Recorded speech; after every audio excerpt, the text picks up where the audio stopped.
Chapter 210. I'm not. I'm really not. Hua Jinyao stepped forward and held her hand. Honey, don't be like this. I was wrong. I was wrong, okay. You weren't wrong. What did you do wrong? Su Qingsang withdrew her hand, and there was a hint of coldness in the corners of her eyes. I think you should listen to your mother and divorce me. After all, a woman like me might really be with you for your money. Don't you think so? Honey. Hua Jinyao was about to lose to her. Just say it. Don't belittle yourself like this. How is it belittling? I'm telling the truth. Su Qingsang was indeed very angry. She was angry that Hua Jinyao hid it from her and that he took matters into his own hands. If he had informed her about the situation today, she wouldn't have been so passive downstairs. Yes. On the surface, it seemed that she didn't suffer any losses. But in reality, it was the first day she met his family, and she left such an impression on them. Right now, she felt like she had nothing left to live for. Honey. Hua Jinyao wanted to laugh it off. How could Su Qingsang agree? Don't call me that. Your mother's words make sense. Your family is so rich. I'm just an illegitimate daughter. Of course, I'm not good enough for you. Su Chenghui was born a commoner. After he got together with Li Qinxue, he slowly made his fortune. Although he was outstanding, the Su family only lived in a large villa. The old house of the Li family could be compared to the Hua family. But in terms of location and value, it couldn't compare to the Hua family. Su Qingsang really didn't know that the man she had casually married was actually so powerful. The young master of the Hua family. She didn't even need to check it now. How could she forget Tianyu Group? It was a group that had businesses all over the country and was even more powerful than the Li family. With Hua Jinyao's status, he could marry any woman he wanted. No wonder Hua Jinyao's mother didn't like her and didn't want her to be with Hua Jinyao. Honey. Hua Jinyao was shocked by Su Qingsang's words. He grabbed her hand and asked, Are you angry with me? Can't I be angry? Su Qingsang pulled her hand back. You hid it from me for so long. Do you think I'm wrong to be angry? That's right. That's right. Hua Jinyao cleared his throat and reached for Su Qingsang's hand again. Look, no matter how much money the Hua family has, it's the Hua family's money, not mine, so I'm not lying to you. Please forgive me. Forgive you. Su Qingsang nodded. Sure. But I have a condition. What? Divorce. Su Qingsang said casually, This is a marriage built on deception. I want to leave. Her lips were blocked, so she couldn't say the rest of her words. Su Qingsang found it hard to breathe and reached out to push him away. He bit down on her lips as if punishing her. Su Qingsang felt the pain and pushed harder. Hua Jinyao finally stepped back, but he didn't let go of her. He pressed her against the wall of the walk-in closet and restrained her hands, not letting her break free. He pressed his forehead against hers and stared at her face with a pair of burning eyes. Su Qingsang blushed because of the breath he was exhaling. Chapter 211. She couldn't move and could only stare at him. Hua Jinyao, you rascal. I'm a rascal. What's wrong? He leaned over and bit her lips. I'm only a rascal to you. Su Qingsang's heart was beating fast. She looked at the man and said, Let me go. What are you doing? What do you mean? Hua Jinyao put his arms around her waist. I think it's good. Very good. As he spoke, he kissed her again. Su Qingsang blushed and even forgot why she was angry in the first place. Get out of my way. Stop it. I'm not. Hua Jinyao put his arms around her waist. Honey, I want you. This guy was really. Su Qingsang was still trying to push him away when someone knocked on the door. Hua Jinyao stopped for a moment. The servant's voice came from outside the door. Young master, dinner will be ready soon. The old master asked you to take young mistress downstairs for dinner. Right away. Hua Jinyao responded and let go of Su Qingsang. He took a small step back and said, Okay. Don't be angry. Let's go down for dinner. No. Su Qingsang looked a little uncomfortable. I don't want to go down. Honey, your mother doesn't like me. I'm afraid that if I go down, she'll be too angry to eat. You don't care whether she likes you or not. Hua Jinyao took her hand. I like you. Hua Jinyao. He thought that everyone was as open-minded as he was. They didn't care about anything. She doesn't even like me. How could she like you? Hua Jinyao's voice was a little low. Su Qingsang froze for a moment and said without thinking, Are you also an illegitimate child?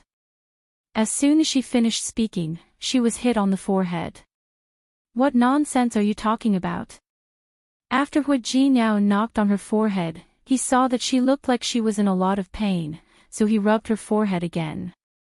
I've thought about this too, but I've done a paternity test.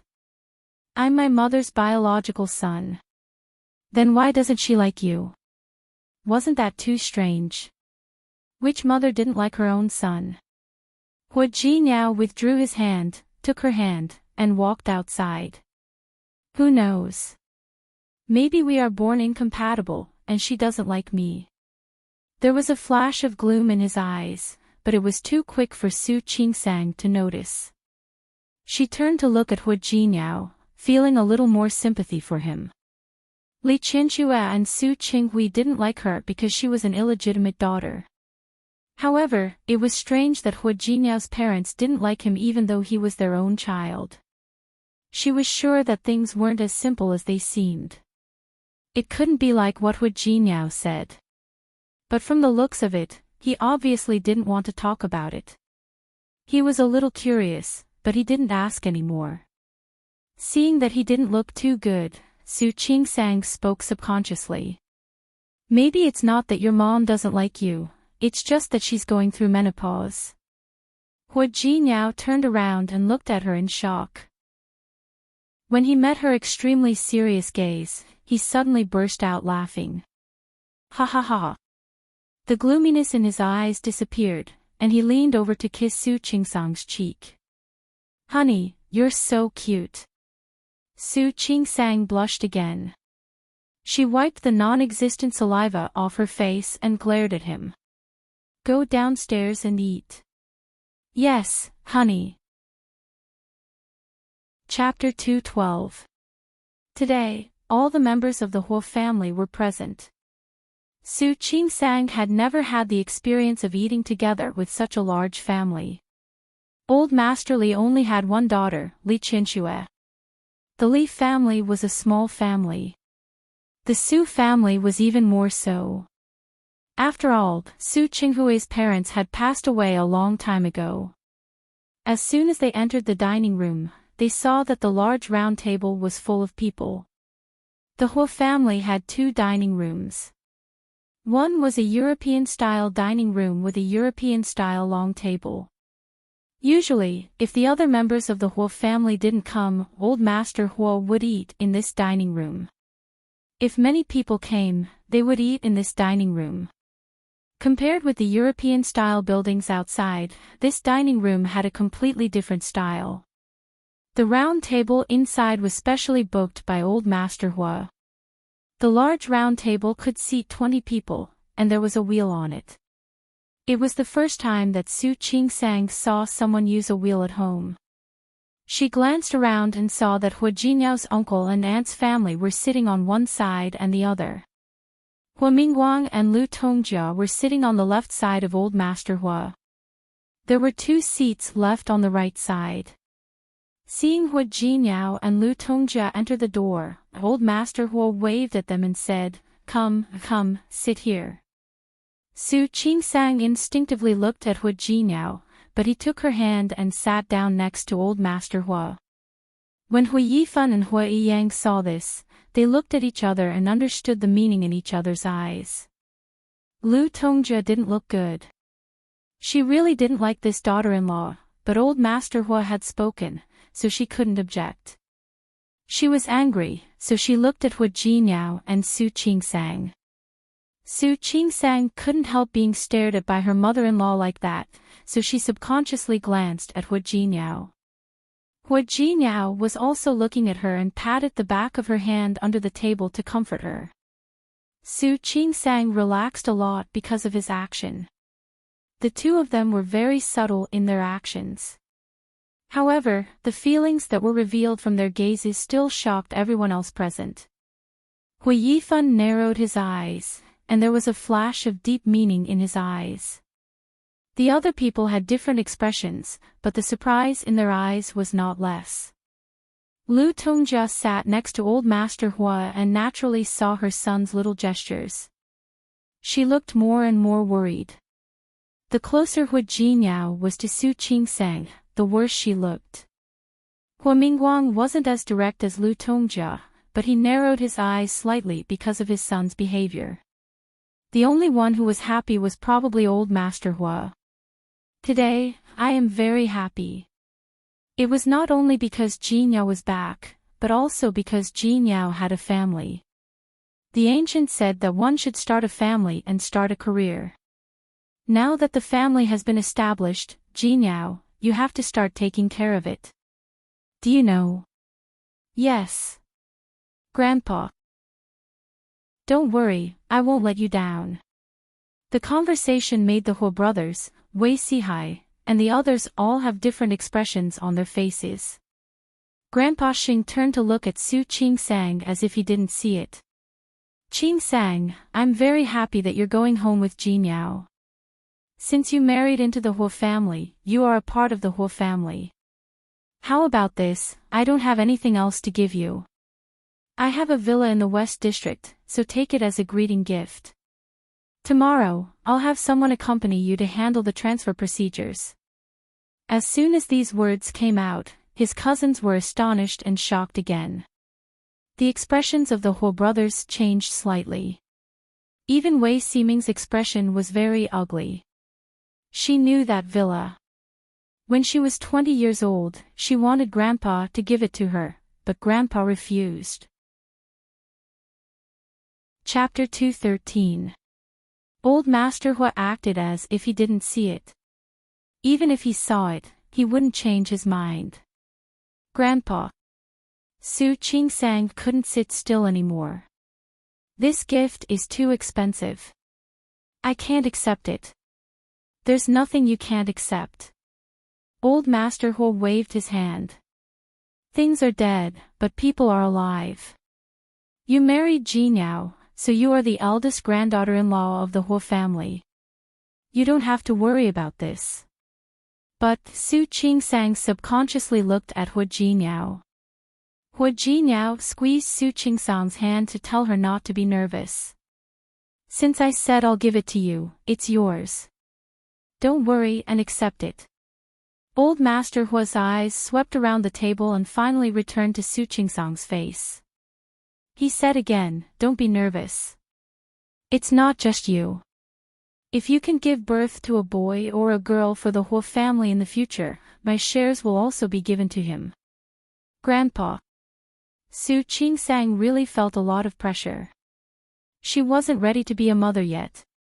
It's okay. I'm old and half of my body is in the grave. My property will eventually belong to you, won't it? The table was very quiet. Hua Mingmei bit her lip and almost broke her nails.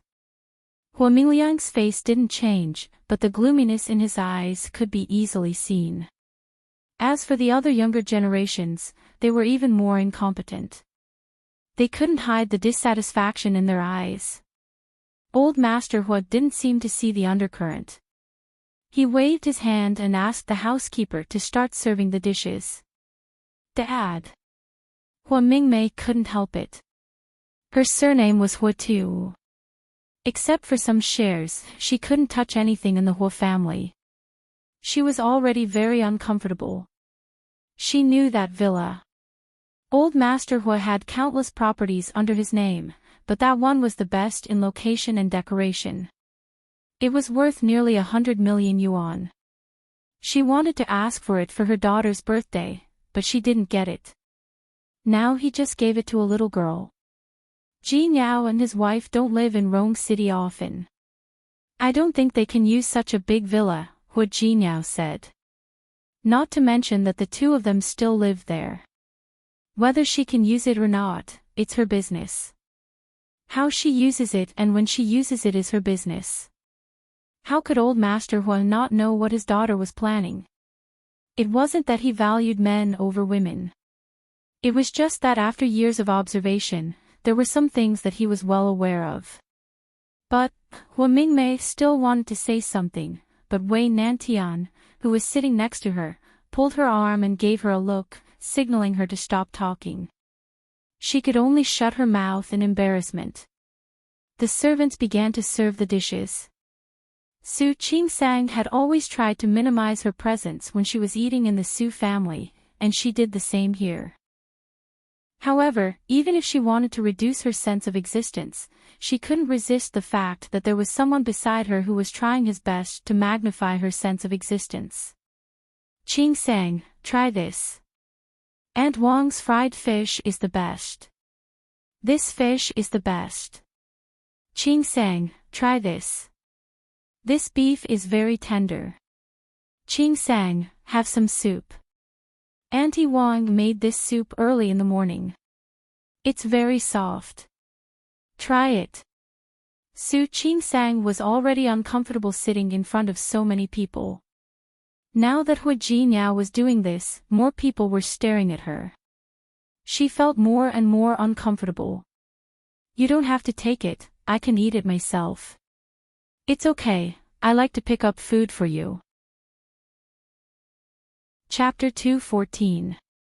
She was already eye-catching when she first arrived, but he still acted this way.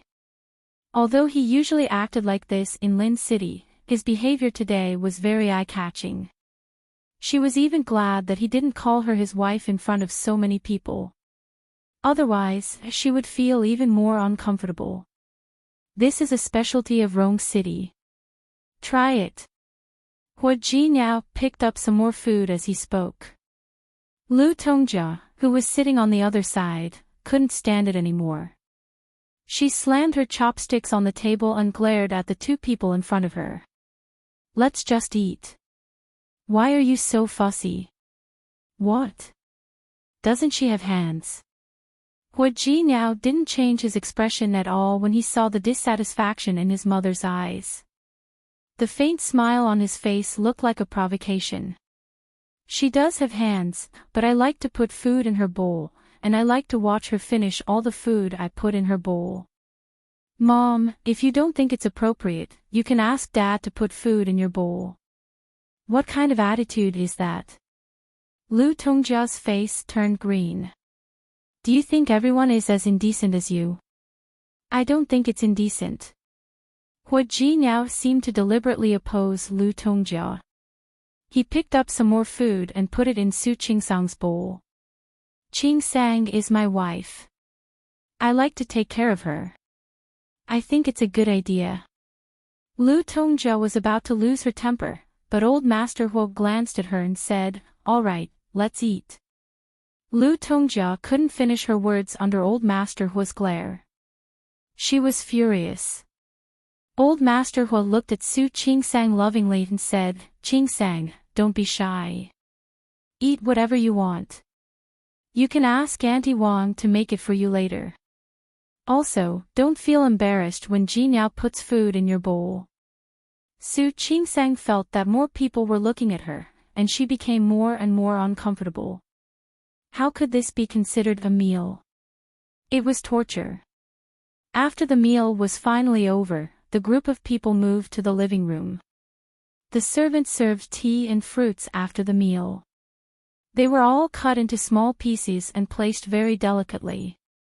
Su Qingsang couldn't eat earlier, so she had indigestion now. She refused the fruit that Hu Jinao handed to her and sat next to him at old Master Hua's gesture. Seeing this, the other people all had different expressions. Everyone looked at the scene in front of them and knew that old Master Hu really valued this granddaughter-in-law today. Even Su Qingsang herself felt flattered. She didn't think that she was so likable. Not to mention the fact that she had no experience in interacting with the elderly. What she didn't know was that old Master Huo loved Hu Jinao, so he would naturally like the person his grandson liked. Is it hard working in the hospital? It's all right. If you feel tired, tell Jinao and ask him to change hospitals for you. As he spoke, he turned to look at Hu Jinao. Go talk to that kid from the Qing family and see if their hospital needs people. He didn't forget to explain to Su Qingsang, this Qing boy grew up with Jinao. His family owns a hospital chain across the country. There were also many Class 3 Grade A hospitals. Let him know which hospital you want to go to. Hearing this, Su Qingsang's expression changed slightly. Just as she was about to explain, Hu Jinao spoke first.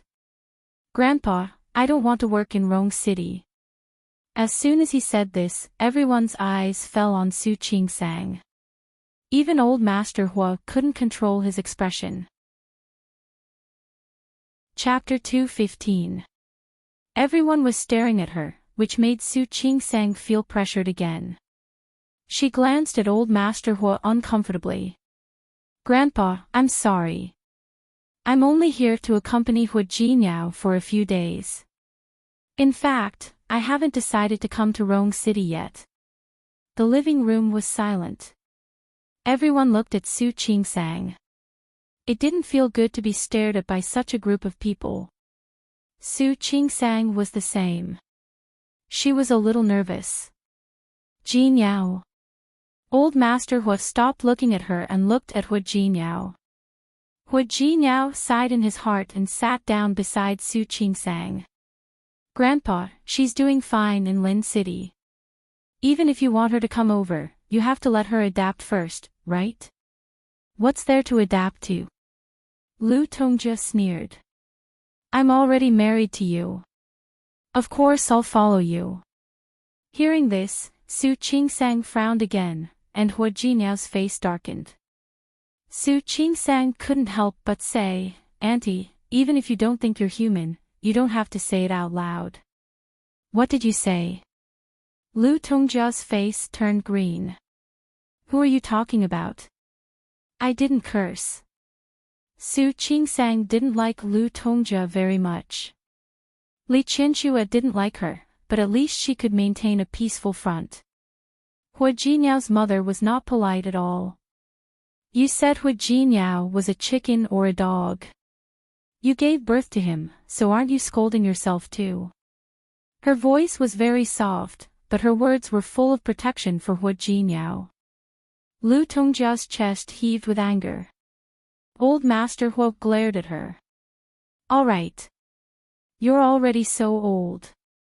Don't you know what to say? Lu Tongjia gritted her teeth. She had just spoken without thinking.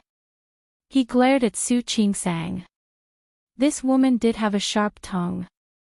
The more she thought about it, the more she disliked it. Qingsang, have you enjoyed the new year? Let Jinao take you to the hospitals in Rong City for a few days. You should take a look too. No matter what, you're married to Jinao. Naturally, wherever he is, you'll be there too. Don't you agree? That was true. Su Qingsang didn't resist coming to Rong City at first. However, after seeing Lu Tongjia, she didn't want to. Grandpa, let me think about it. Yes. It doesn't matter. You can think about it. If you don't want to live with us, Jinao has a house in the city. You can also go to the world of just the two of you. I got it. Thank you, Grandpa. The only person Su Qingsang liked now was old Master Hua. In the entire Hua family, it seemed that only Grandpa Hua truly loved Hua Jinyao and cared for him. Yes. Since you're here, don't be shy. We'll be a family in the future. You don't have anything to do in the afternoon, so don't stay at home. Let Jinyao accompany you to walk around. Thank you, Grandpa. You guys go ahead. I'm going upstairs to rest for a while. Old Master Hua had the habit of taking a lunch break every day. Su Qingsang stood up and followed Hua Jinyao to greet the elders before leaving. Although Lu Tongjia didn't like her, she was still very polite. As expected, the two of them didn't stand on ceremony. Anyway, Hu Qingsang had already rested on the plane in the morning. After she left, Grandfather Hua didn't rush upstairs.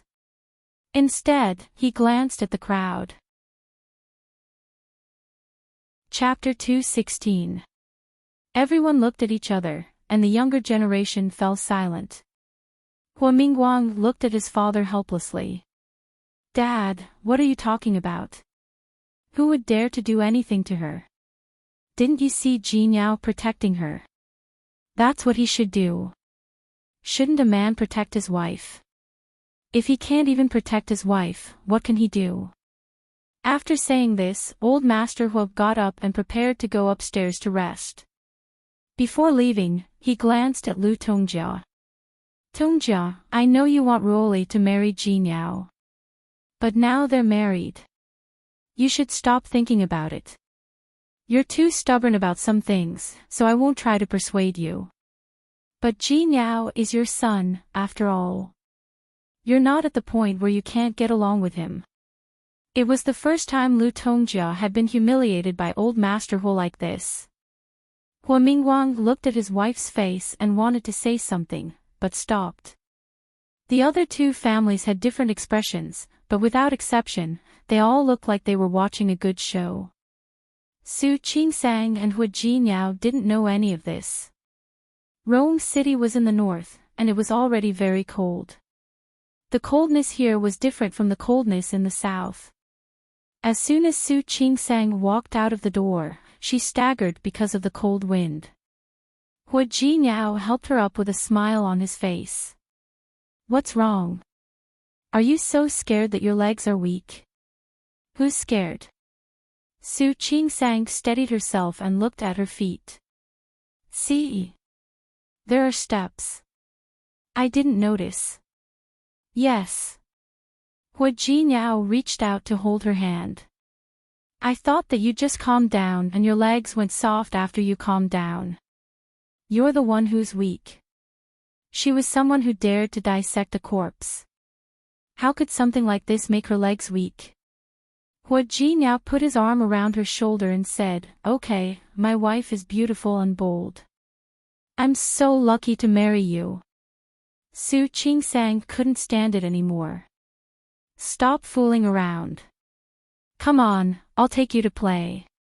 Where do you want to go? Anywhere. I'm not familiar with this place. Rome City used to be quite prosperous. There's an ancient city here, not far from here. I'll take you there. What do you think? You decide. Since it was his territory, they would naturally listen to him. Hua Jinyao took her to the car, and they went to the famous ancient city of Rome City. The ancient city was built in the Ming dynasty. It had been preserved very well. Su Qingsang liked this kind of place. He felt that it was a little interesting. It wasn't small, but the two of them walked around for an entire afternoon. After they came out, Hua Jinyao said he would take her to dinner. Su Qingsang said that she wanted to eat the local specialties of Rome City. In fact, the food in Su Qingsang City was quite spicy, but the people here didn't eat spicy food. But it was good to eat it occasionally. After dinner, it got dark. Su Qingsang thought that Hua Jinyao would take her home, but she didn't expect him to say that he had already made arrangements. She followed him, and the two of them strolled around the night market. Although it wasn't as lively as the South, it still had a unique flavor. Seeing that it was almost 9 o'clock, Su Qingsang thought that they would be going home soon. However, Hu Jinyao brought her here again. He looked up at the signboard. It should be a clubhouse. Hu Jinyao led her into the door, upstairs, and into the elevator. Someone led the way in front. Hu Jinyao squeezed her hand and said, "A few of my childhood friends knew that I was back and insisted on welcoming me. We had no choice but to go and entertain them." Chapter 217. Hu Jinyao seemed to know what she was worried about and patted her shoulder. "Yup, just a few childhood friends. They usually have a good relationship with me. They could be considered to have grown up together. If you really come to Rome City in the future, you'll have to ask these boys to help you with some things." "How can you say that about me?" Hearing that, Su Qingsang knew that they had a good relationship, so she relaxed a lot. "You're being too polite. You'll know when you see him." Hu Jinyao thought about that group of people and added, "These people know that I'm married. They made a scene a few times and asked me to bring you out." She didn't follow Hu Jinyao to Rome City several times before. Naturally, he couldn't bring her to meet anyone. Su Qingsang thought about the attitude of the Hu family and made all kinds of preparations. As they spoke, the two of them arrived at the entrance of the VIP room. Pushing open the door, they saw a row of U-shaped sofas in the spacious room. There were already a few people sitting inside. Seeing Hu Jinyao enter the door, someone whistled. Su Qingsang recognized one of the men immediately. Wasn't that person the mayor of Lin City? She had seen it on the local news. At that time, he felt that the other party was really young. He didn't expect to see them in Rome City. A man who looked to be in his late 20s with a crew cut stood up. He was dressed in a military uniform and looked very proper. He threw a punch at Hu Jinyao. "Brat, you're finally willing to come out of your nest." The other one was more delicate and looked about the same age as the first one. The man in the gray shirt stood up as well. "I don't think he's willing to come out. He's here to extort us." "Yes. I think so too."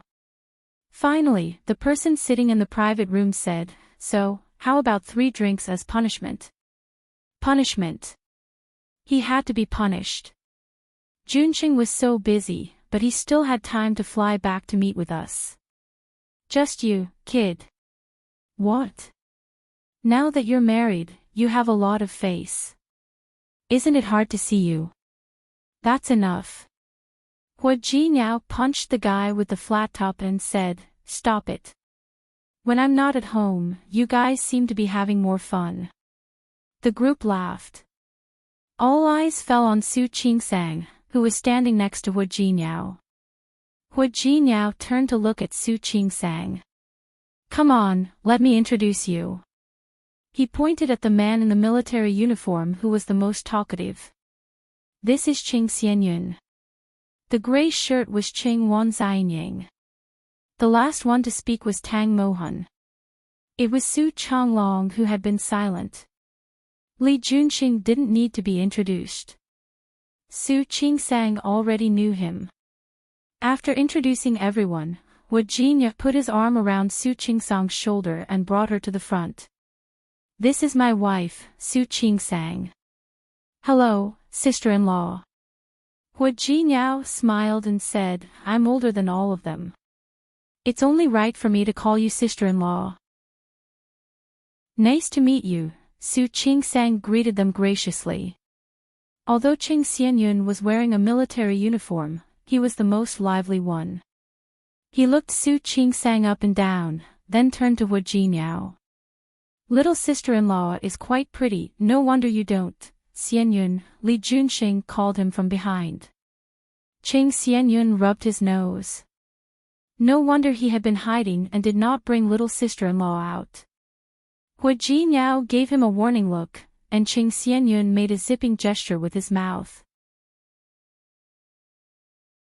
Chapter 218. The doubt disappeared after Hu Jinyao sat down with her. The group of people chatted casually. Su Qingsang found that except for Su Changlong, who didn't speak much, the others were very friendly. Li Junqing also surprised her a little. This kind of person who could only be seen on TV was actually Hu Jinyao's childhood friend. Hu Jinyao sat next to Li Junqing. Li Junqing raised his wine glass to Su Qingsang. "Sister-in-law, this is the first time we've met. Give me one. Don't mess around. She can't drink." Hu Jinyao didn't want Su Qingsang to go back drunk.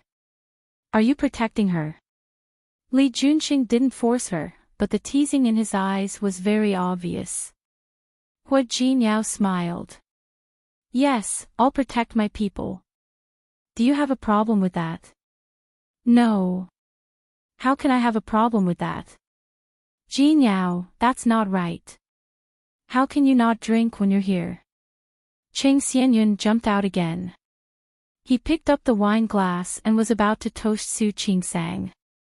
Su Qingsang smiled and refused. "I really can't drink." "If you can't drink, then sing." Qing Xianyun pulled Su Qingsang up as he spoke and looked at Hu Jinyao. "Brother Hua, I'll borrow sister-in-law for a while. You can do whatever you want." "You brat." Hu Jinyao glared at him and turned to look at Su Qingsang. "Ignore him. If you don't want to, just sit here. I'll see who dares." Wan Xianying, Qing Xianyun, and Tang Mohan all said something. Su Qingsang blushed and was a little embarrassed. "Then let's sing one." "Look, sister-in-law has agreed. Come, what do you want to sing?" "I'll order a song for you." "I'll do it myself." Su Qingsang stood up and walked to the console to order a song. The group of people didn't pay attention to this side. Li Junqing approached Hu Jinyao and lowered his voice. "Last time, your company didn't fight for the land in the east of the city. The plan has changed." "Oh." Hu Jinyao calmly picked up the glass in front of him. "What has changed?" "Originally, it was to build villas there. Now there are documents saying that it is to build nursing homes and orphanages. I didn't want the land in the east of the city."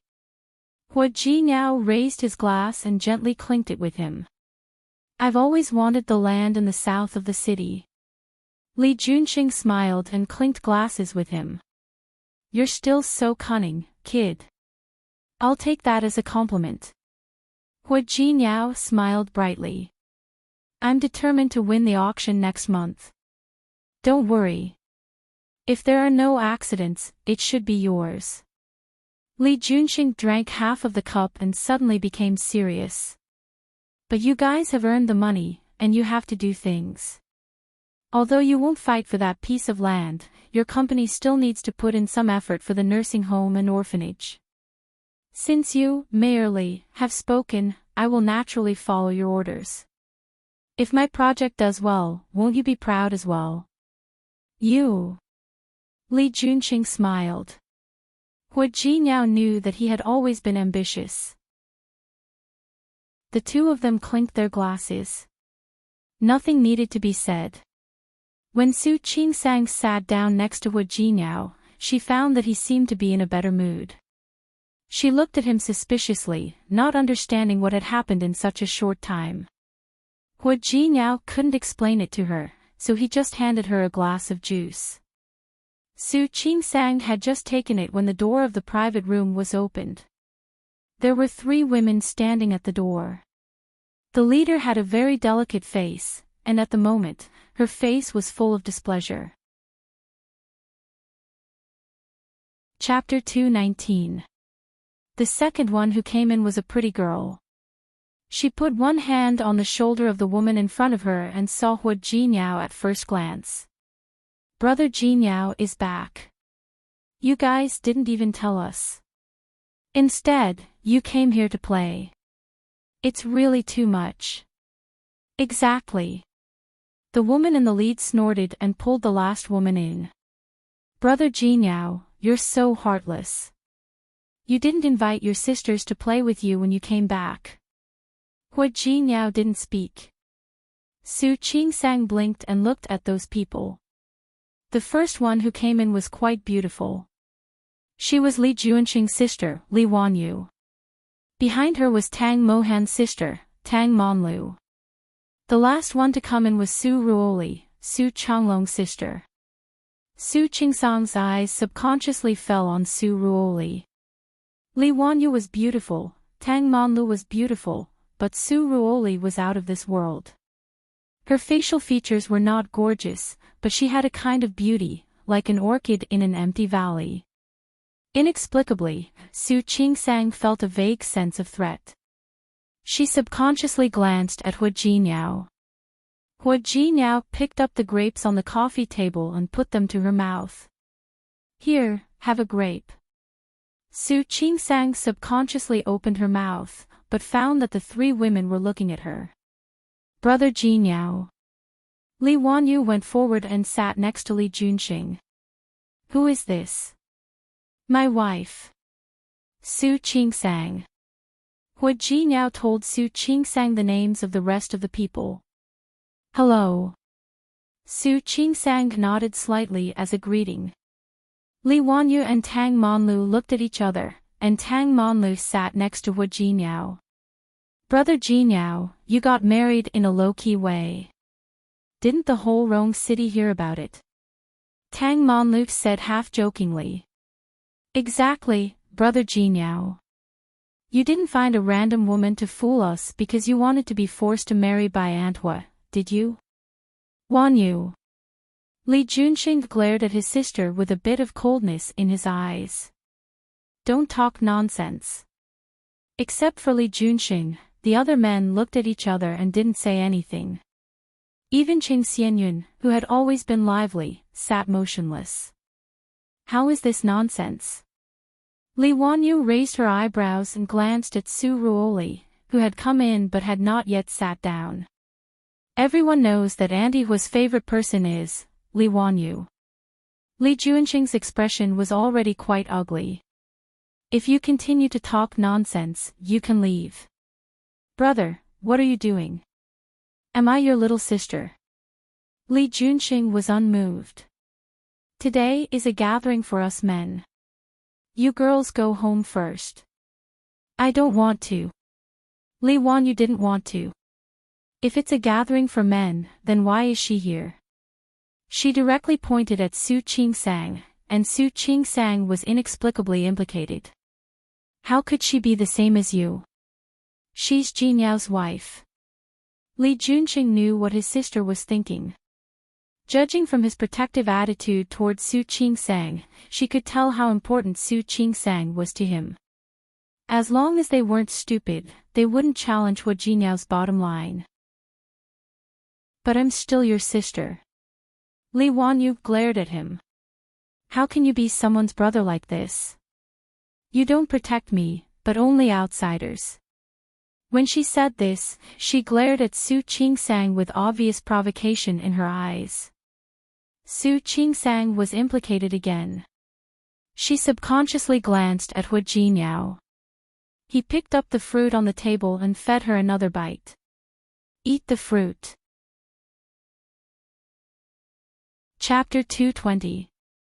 If Su Qingsang still couldn't tell that something was wrong, she would be really stupid.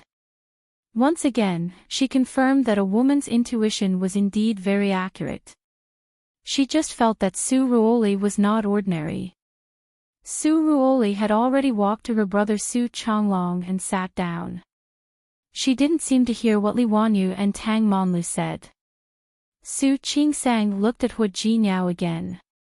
Hua Jinyao acted as if he didn't see those women. He calmly fed her 2 more pieces of fruit. Seeing that she was looking at him, he took out a tissue and wiped his hands. Tired? If you are tired, we can go back first. Can I go first? Su Qingsang wasn't tired. She just didn't like Li Wanyu and Tang Monlu's attitude. However, she was more curious about the relationship between Su Ruoli and Hu Jinyao. Why did everyone else look at them as if they were having an affair? Brother Jinyao, what do you mean? Li Wanyu bit her lip. Her beautiful face was a bit aggrieved. We are here, and you want to leave? Yes, Brother Jinyao. What's wrong? You don't like us now that you are married? Tang Monlu also said. She was obviously dissatisfied with Hu Jinyao's behavior. Wanyu. Monlu.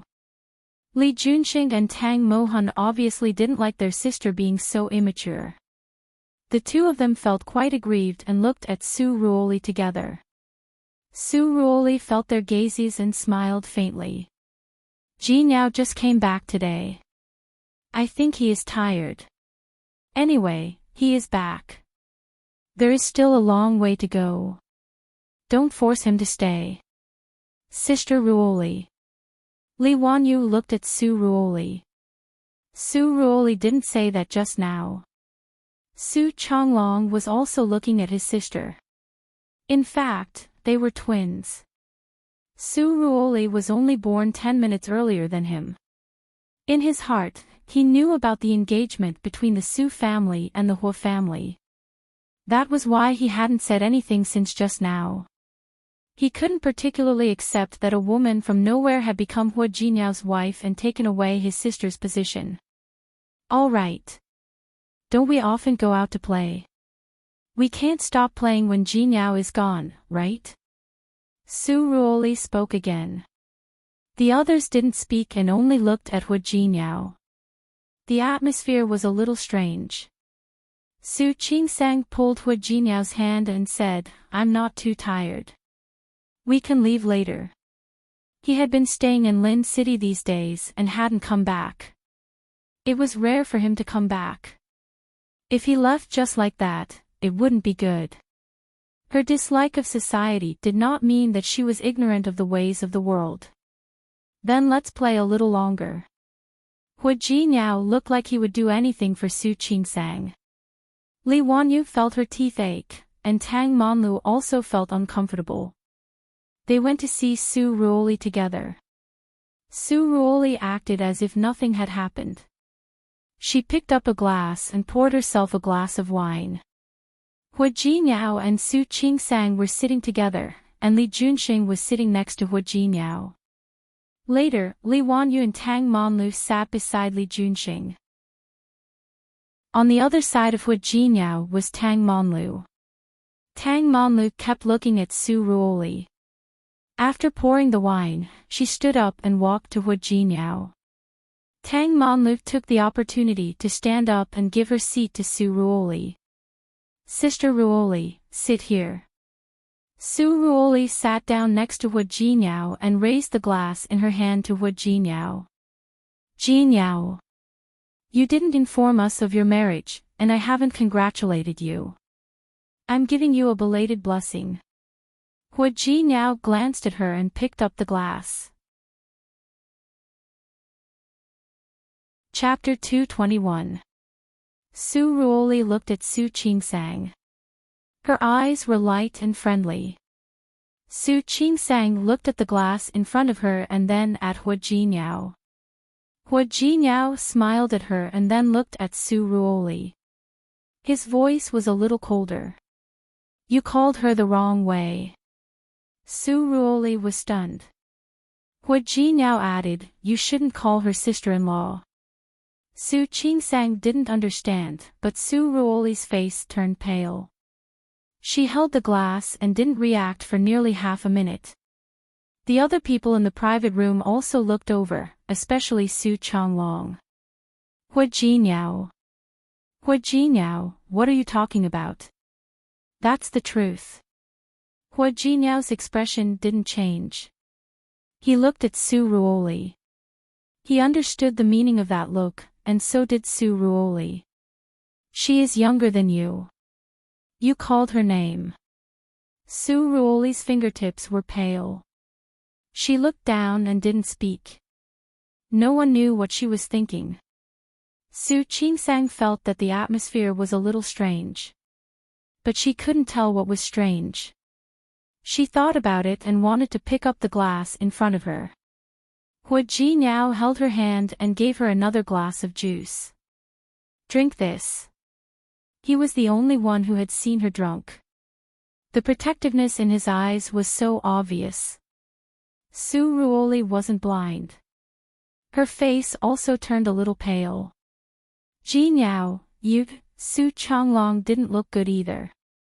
Seeing his sister being looked down upon like this, he moved his legs and wanted to stand up. Wan Xianyang held him down.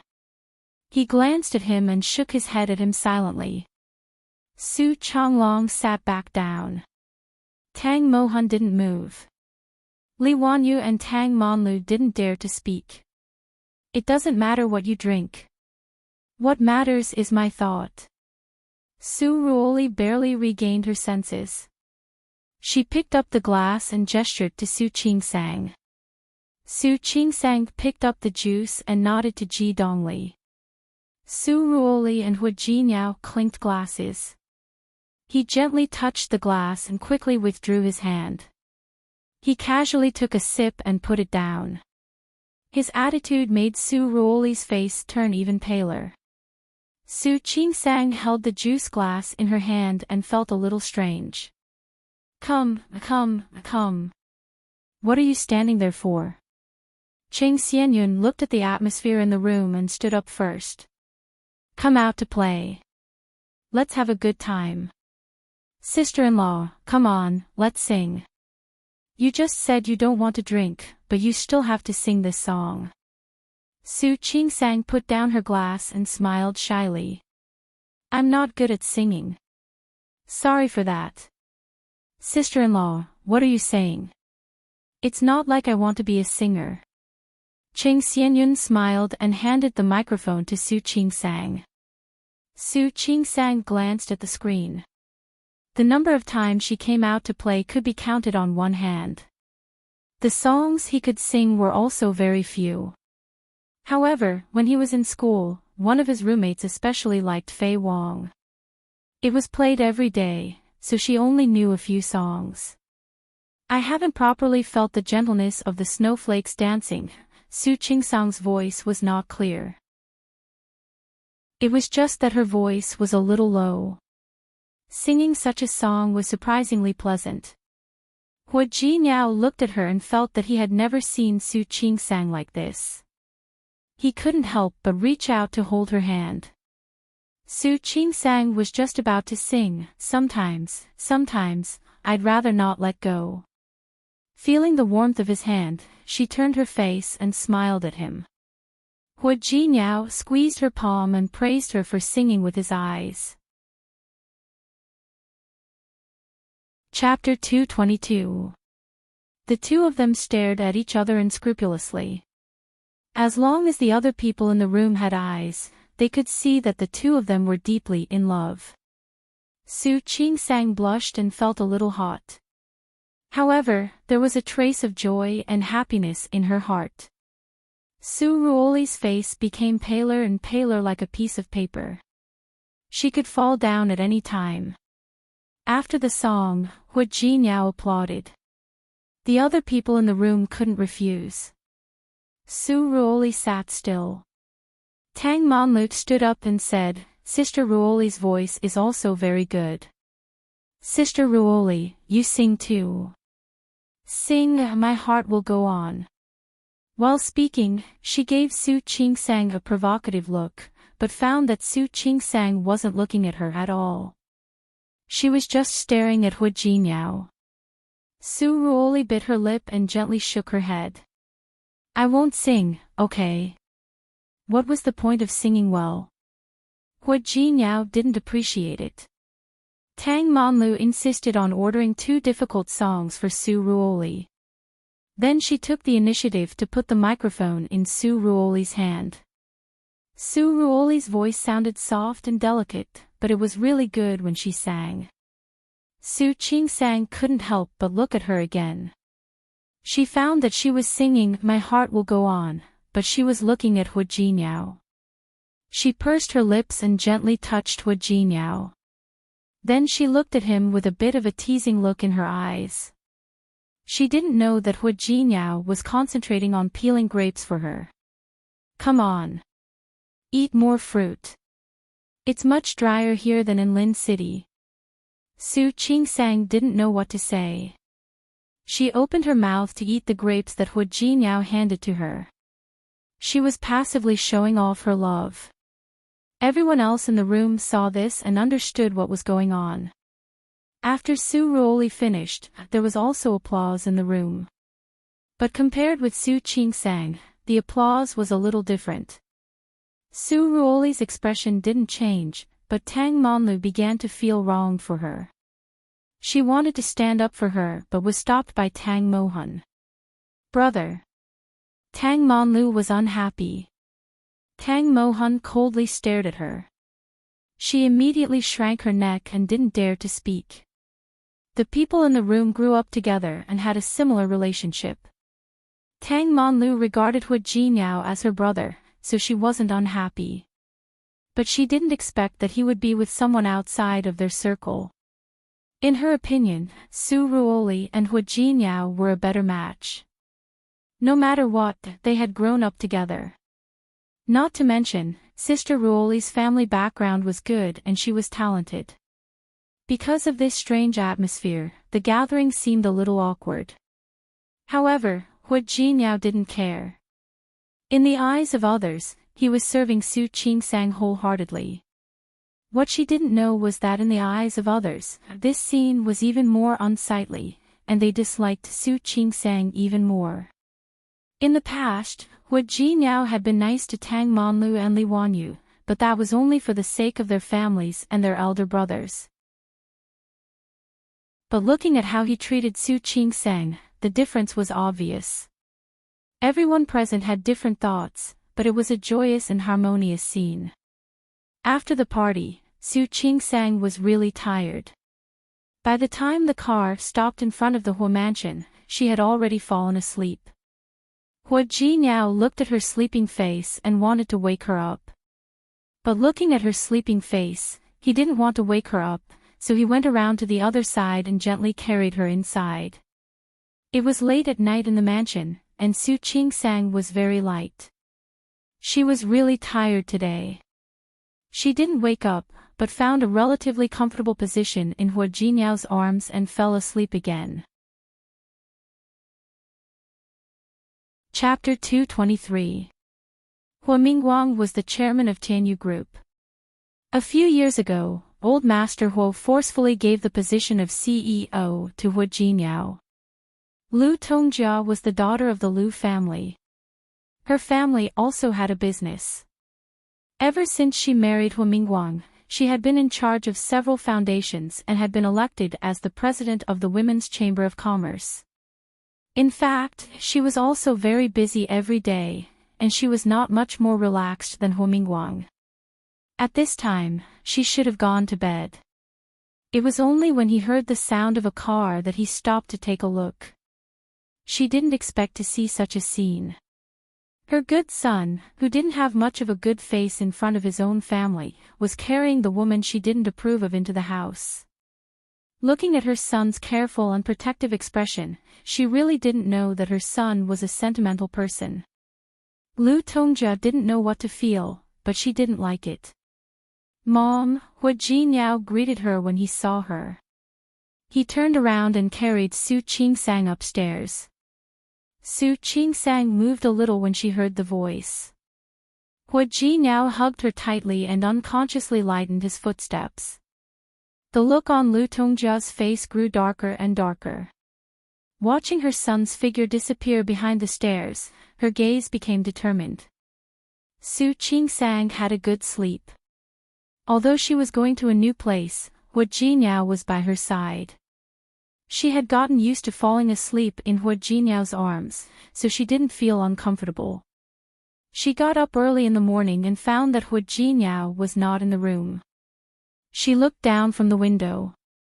He didn't notice it yesterday, but the backyard was even bigger than the front yard. She immediately noticed that old Master Huo was practicing boxing on the spacious lawn in the backyard. On the other side of the lawn was a swimming pool, and Hu Jinyao was swimming in it. She knew he had the habit of exercising every morning, but this was the first time she had seen him swim. The temperature outside wasn't high. Wasn't he cold? She quickly changed her clothes and followed him downstairs. The old man was over 80 years old and was in good health. It was because she paid attention to maintaining her health.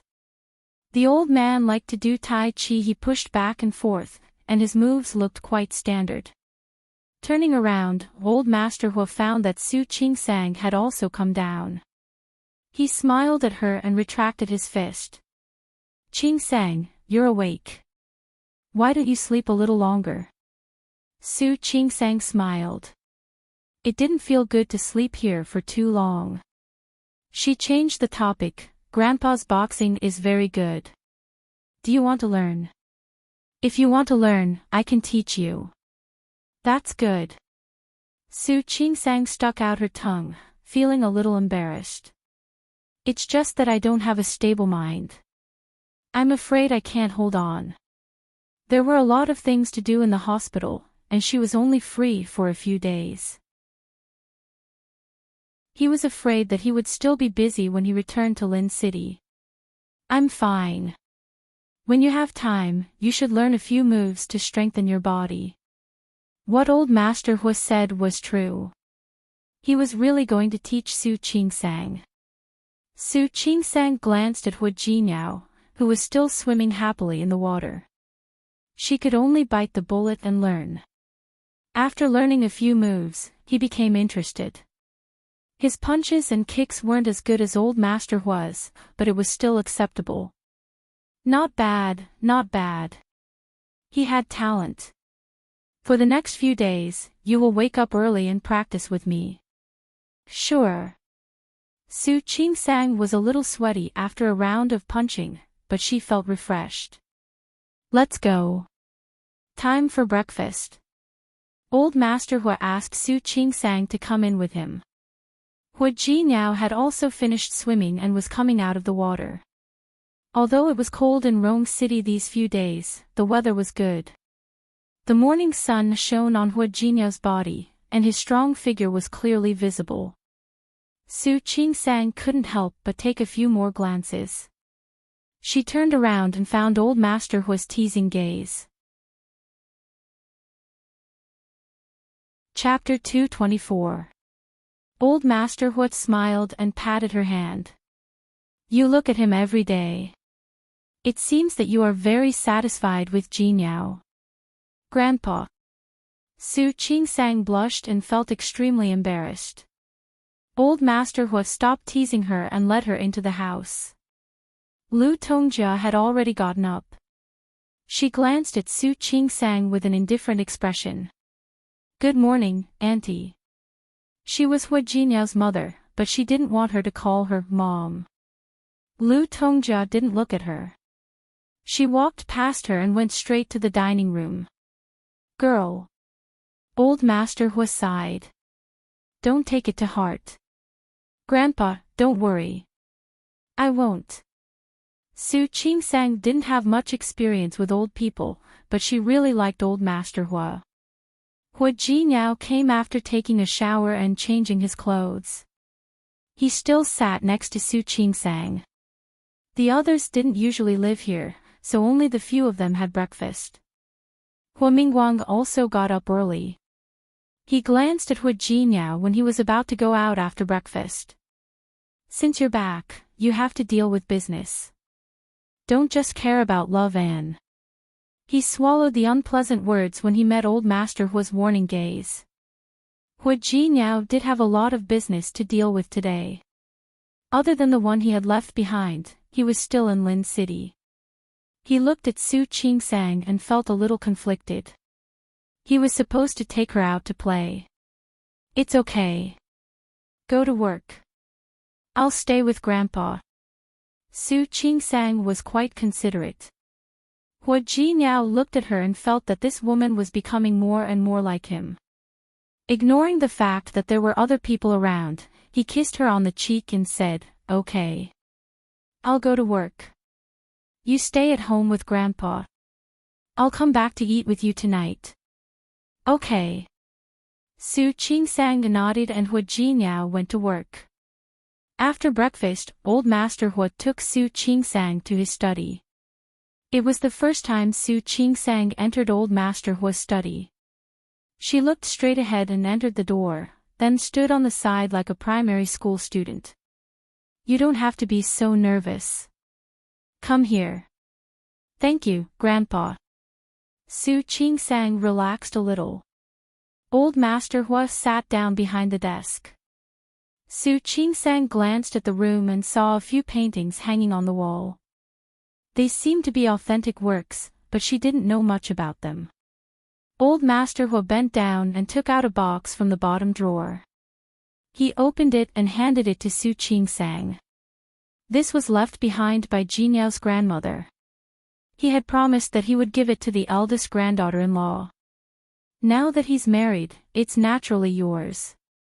Su Qingsang glanced at the box. It was an antique jade bracelet that seemed to be of good quality. "Grandpa, this is too expensive. I can't take it." "Keep it.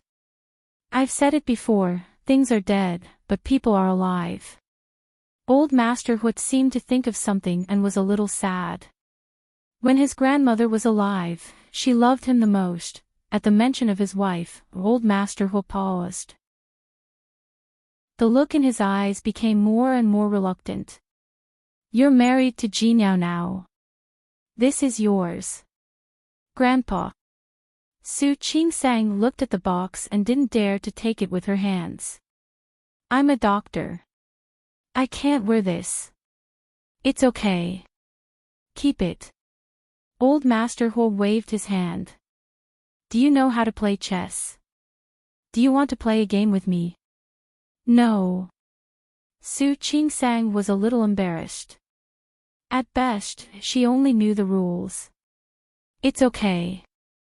Let's go downstairs." Old Master Hu didn't say anything else since he had given her what he wanted to give. He took Su Qingsang downstairs. Su Qingsang followed behind him, still holding the box in her hand. She was still thinking about telling Jinyao about it when he came back. Suddenly, she saw a person sitting in the living room who shouldn't be there. Chapter 225. Su Qingsang stood still at the top of the stairs. Old Master Hu also saw Su Ruoli, who had already stood up. "Grandpa Hua. The girl from the Su family is here." Old Master Hu waved his hand and gestured for her to sit down. "Sit down. Don't be so polite." "Thank you, Grandpa Hua." Old Master Hu sat down on the sofa. When he saw Su Qingsang sitting there motionlessly, he reached out to her. "Qingsang, come and sit down." Su Qingsang touched her nose and finally walked to sit next to Old Master Hu. She had forgotten to put the box away, so she was still holding it in her hand. Lu Tongjia saw the box and couldn't help but look at Old Master Hu. "Dad." Lu Tongjia met Old Master Hu's eyes. Her voice was very soft, with a bit of unhappiness and unwillingness. "That bracelet should be Mother's, right?" Old Master Hu nodded. "Yes, it was left by your mother. Why is it in her hand?" Su Qingsang was a little confused when she realized that the topic had shifted to her. Was there anything special about the bracelet on her wrist? Jinyao married her. Who else could it be given to if not her? But Lu Tongjia's face was quite ugly. How can he give it to her? How is she worthy of it? Every word she said was very soft, but there was a strong sense of dissatisfaction in it.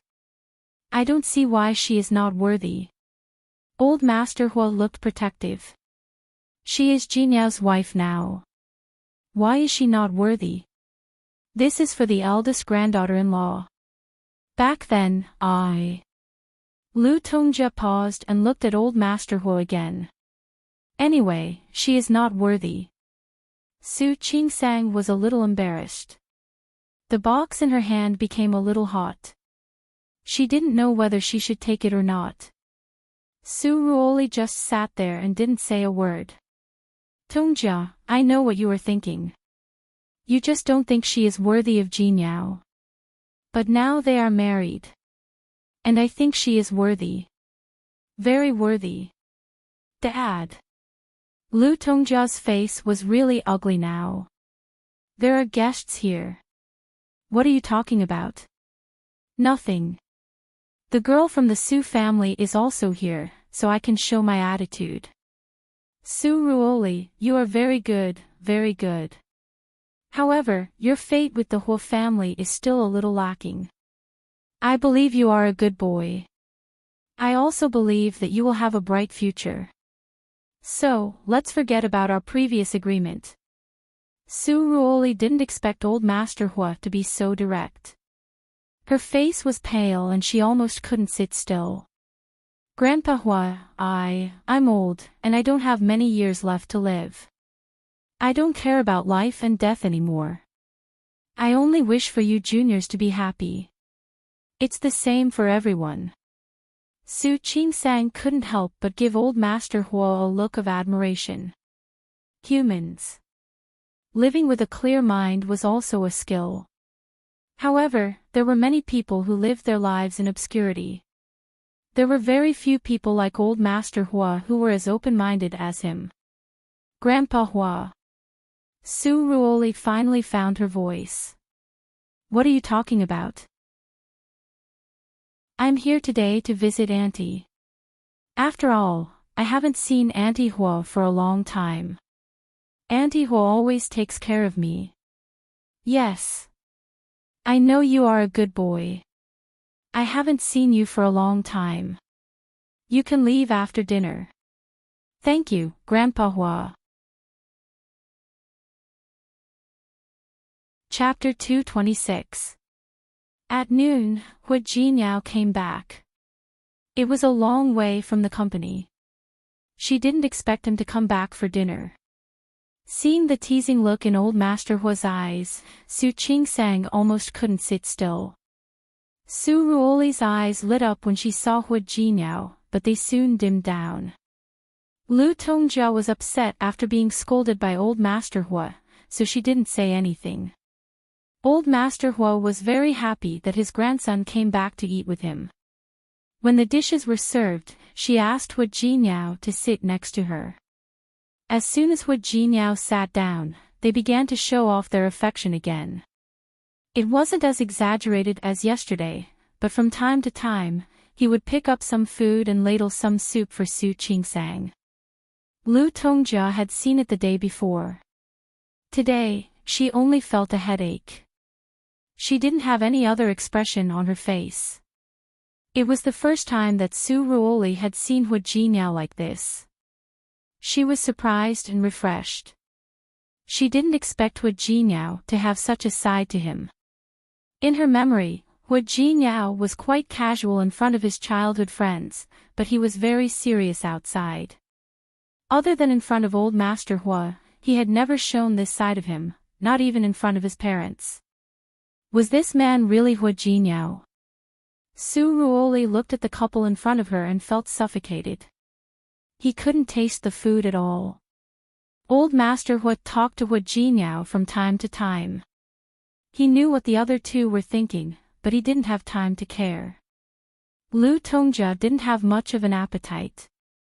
She took a few bites and went upstairs. When she left, she looked at Su Ruoli apologetically but did not say anything. Old Master Hu needed to take a nap after lunch. Before going upstairs, he glanced at Hu Jinyao and said, "Jinyao, you can send the girl from the Su family home later." "All right. Grandpa." Hu Jinyao stood there motionlessly, his expression calm. Su Qingsang smiled at him and gestured for him to see the guest out. She wasn't jealous. Hu Jinyao narrowed his eyes. He was obviously dissatisfied, but he still went to see Su Ruoli off. How could Su Ruoli not see the look between the two of them? Feeling a little suffocated, she smiled and said to Hu Jinyao, thank you. Not at all. Hu Jinyao and Su Ruoli got in the car. In fact, the Su family was not far from the Hu family. After getting in the car, Su Ruoli fastened her seatbelt and kept her eyes on Hu Jinyao. Jinyao, there were a lot of people yesterday. There were some things that were not convenient to say. Su Ruoli seemed to hesitate. Thinking of what had just happened, she still felt that it was a bit glaring. Are you serious? We've already gotten our marriage certificate. Do you think I'm serious? Hu Jinyao started the car with an unruly smile on his face. Su Ruoli felt bitter. Is that so? Why her? It's fate. Su Ruoli didn't believe it. Hu Jinyao was not a person who believed in fate. But, if not for her, then the two of us, could we, she hesitated, but she didn't know that Hu Jinyao was much more determined than she thought. There are no ifs. Ruoli, you know very well that it's impossible for us to be together. Jinyao, Su Ruoli thought for a moment and said, do you care about the engagement between the Su family and the Hu family? You don't want to be restrained, you don't want. Chapter 227. Hu Jinyao's rejection was straightforward and merciless. Su Ruoli's face was pale. Looking at the road ahead, she felt that no matter how bright the sun was, she could not feel the slightest warmth. Actually, sometimes I also think that it would be good if we didn't have that engagement back then. Su Ruoli looked forward and said, if there is no engagement, then, I don't have that engagement anymore. Hu Jinyao stopped the car in front of the Su family's house. Ruoli, I'm married. The engagement between the Su family and the Hu family was no longer valid. In fact, you know very well that the engagement is no longer valid. Yes. Su Ruoli nodded in her heart. It's a long time ago. She knew that it didn't count anymore, but she still couldn't let it go. To put it bluntly, she was just stupid. Unfastening her seatbelt, Su Ruoli hoped that she would lose gracefully. He looked at Hu Jinyao again with a complicated look in his eyes. Thank you. Jinyao. After getting out of the car, Su Ruoli walked slowly inside. After taking a few steps, he turned back and stood in front of the car again. Jinyao. There are some things that I haven't let go of, and I know you haven't either. But if I can let it go, I think you can try to let it go too. Hu Jinyao didn't speak. His lips were pressed into a straight line. He was in a completely different state from before. Su Ruoli bit her lip. She knew she had said something wrong, but she couldn't take it back. Jinyao, no matter what, I still wish you the best. I hope you can live a happy life. She said this very sincerely, but Hu Jinyao didn't look at her. Thank you, I will. His voice was a little cold. Before Su Ruoli could move, he had already started the car and left. Halfway to the office, Hu Yao suddenly made a turn and went back to the Hu residence. Su Qingsang was sitting on the sofa, having a video chat with Shi Mengwan. After lunch, everyone went to take a nap. The servants usually didn't hang around the main residence. Su Qingsang was alone on the first floor. She was texting Shi Mengwan about what she had seen and heard in the past 2 days. Seeing Hu Jinyao come in, she was stunned for a moment. She hurriedly hung up the video call and watched Hu Jinyao approach her. Don't you need to go to work? Yes. Hu Jinyao sat down beside her. I have a meeting in the afternoon. I still have to meet a client tonight. Then why are you? I came to see you. By the way, I'll explain it to you. I'm afraid you'll be jealous. What do I have to be jealous of? Su Qingsang didn't feel well yesterday. However, she had seen Hu Jinyao's performance in the past 2 days. Since Hu Jinyao didn't care about Su Ruoli at all, why should she be jealous of her? Honey. Hu Jinyao was not happy to hear that at all. What you said really hurts me. Don't tell me you're not unhappy at all. Why should I be unhappy? Someone is coveting your husband. Hu Jinyao pulled Ye's body over and let her lean into his arms. Why aren't you worried? If she covets you, will you leave with her? Of course not. If she likes you, you'll abandon me to be with her. How is this possible? If that's the case, why should I be jealous? Why should I be anxious? Su Qingsang said matter-of-factly. However, Hu Jinyao couldn't bring himself to laugh. Chapter 228. Of course. Su Qingsang nodded, and the expression on her face was quite contented. Not all women are as easy to talk to as me. Hu Jinyao stared at Su Qingsang's face for a while. Instead of saying that she was easy to talk to and tolerant, it would be more appropriate to say that she didn't care about him, right? Are you really not curious? Yes, but only a little. If he wanted to say it, he could say it. If he didn't want to say it, she didn't mind. Therefore, Su Qingsang shook her head quite frankly. I'm not curious.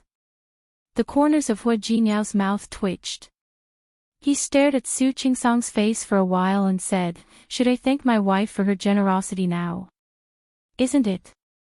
Hu Jinyao took a deep look at Su Qingsang, his face pale. He stood up and said, I'm going to work. Go. Su Qingsang wanted to continue chatting with Shi Mengwan. Seeing that she didn't even try to persuade him to stay, Hu Jinyao felt a toothache. He took a few steps forward and suddenly stood in front of Su Qingsang again. Su Qingsang had just swiped the screen with her fingertips. She was surprised to see Hu Jinyao like that. What happened? Do you want to accompany me to work? Accompany him to work? Su Qingsang was confused. Why would I go to your workplace? No matter what, you are the future lady boss of the company. Of course you want to go to the company with me. Otherwise, the next time you come to the company to look for me, they won't recognize you. Right? It didn't matter. If she wasn't jealous or didn't care, it only meant that her taste wasn't good. Or perhaps they didn't understand how good his market was. He should bring her to the company and let her have a good look. In a place that she couldn't see, her husband had a lot of people thinking about him. However, Su Qingsang had no such thoughts. Why would I go to your company to look for you? I won't go. Just treat it as accompanying me. Hu Jinyao sat down beside her. Think about it. I still have work to do, and you'll be bored staying at home alone. Why don't you accompany me to work? What he said was right, but wouldn't that be bad? How could that be? Let's go. Seeing the anticipation on his face, Su Qingsang stood up and said, okay, I'll go upstairs and change. No need to change, let's go. But, don't worry, my wife is beautiful no matter how you look at her. I guarantee it won't be wrong. Hu Jinyao was quite famous in the company because of his family background and good looks. There was no need to say anything more. Not to mention within the Tianyu group, even in the entire Rong city, there weren't many people who could compare to him. Then there was Hu Jinyao's means. As soon as he graduated from university, he took over the position of president of Tianyu Group. Back then, Hu Mingguang was still very young, and many people in the company were quite unconvinced. However, with old Master Hu's support, Hu Jinyao shouldered the burden. Not only that, but Hu Jinyao's achievements over the years were obvious to all. Tianyu Group's business was already very big. Hu Jinyao had been leading Tianyu all these years and had rarely failed. Even if there were occasional twists and turns, he would be able to turn the situation around in the end and bring more benefits to the group. Everyone in Rome City said that Hu Jinyao was a business genius and a promising young man. Who in Rome City didn't know that such a fierce and domineering CEO was actually indifferent to women? Chapter 229. Yang Wenchang was the first one among them to know that Hu Jinyao was married. However, when he suddenly saw the boss and the lady boss coming over, he was also shocked. President Hua. From the moment Su Qingsang entered the gate of Tianyu Company, the people who greeted her all the way looked as if they had seen a ghost. She didn't know the employees, but now even Yang Wenchang was like this. She couldn't help but look at Hu Jinyao. Could it be that this person was too fierce or too harsh in the company, so he was disliked by others? After Hu Jinyao finished talking to Yang Wenchang, he turned around and found Su Qingsang in a daze. What's wrong? Nothing. Su Qingsang turned to look at him. Hu Jinyao, are you very, what? Are they fierce?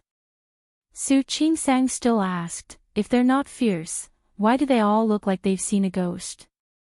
What are you thinking about? Hu Jinyao flicked her forehead. Why are you so fierce if I'm not doing anything? How would I know? Shouldn't he ask himself? It's the first time they've seen me bring a woman to the company. Hu Jinyao squeezed her hand. They won't be surprised if you come a few more times. Why would I come to your company so often? Su Qingsang touched her forehead. She didn't use much force, but it still hurt a little. To keep me company. You're not a child. How could a grown man need company? That was enough. You can also treat me like a child. I don't mind. Hu Jinyao said it very seriously. Su Qingsang was so shocked that she almost choked. You? A child? It was the first time she had seen such a big child. Just as she was about to make a few jokes, she suddenly thought of something. She immediately stood up and looked at Hu Jinyao with a vigilant face. You're not going back to Lin City this time, are you? What's wrong? Just tell me yes or no. Her eyes were a little nervous. Hu Jinyao couldn't help but tease her when he saw her like this. Yes. There are a lot of things to do in the company recently. I don't think it'll be that fast. Didn't you see Qing Xianyan yesterday? His family runs a hospital. Wouldn't it be good to ask him to arrange a hospital for you? I don't want to. Su Qingsang rejected him without hesitation. She looked upset. I'm not going to resign. You promised me. He said he just came to Rome City for a few days. Even if he really wanted to come, he should let her settle the matter first, right? As for the resignation, as well as the work at hand. She originally wanted to get a master's degree in medicine from the medical university in Lin City. If she came to Rome City, she would definitely have to reapply for a new school. She also had more things to prepare for. Su Qingsang needed him to give her some time to deal with these things. If I didn't say that, would you have come back with me? Hu Jinyao took her hand and joked even more, now that you're back, I have the final say. It won't be that easy for you to leave. He said half jokingly, half seriously. Why are you like this? Su Qingsang stood up abruptly. She couldn't help but look anxious. How can you do this? How could you lie to me? How did I lie to you? Hu Jinyao didn't expect to be so angry. For a moment, he forgot that he was joking. Why didn't you lie to me? After Su Qingsang came, things happened one after another. Chapter 230. She was being too serious. Hua Jinyao looked at her and didn't understand why she was so angry. Honey, what's wrong? Su Qingsang wanted to lose her temper, but she didn't know what to say when she met Hua Jinyao's gaze. He had a point. He was from Rong City. He had been with her in Lin City for so long. He looked at the Hua family and then at her small apartment. He must have felt wronged a long time ago. She understood, but she still felt a little depressed. Honey. Hua Jinyao realized that something was wrong. Are you angry? Don't be angry.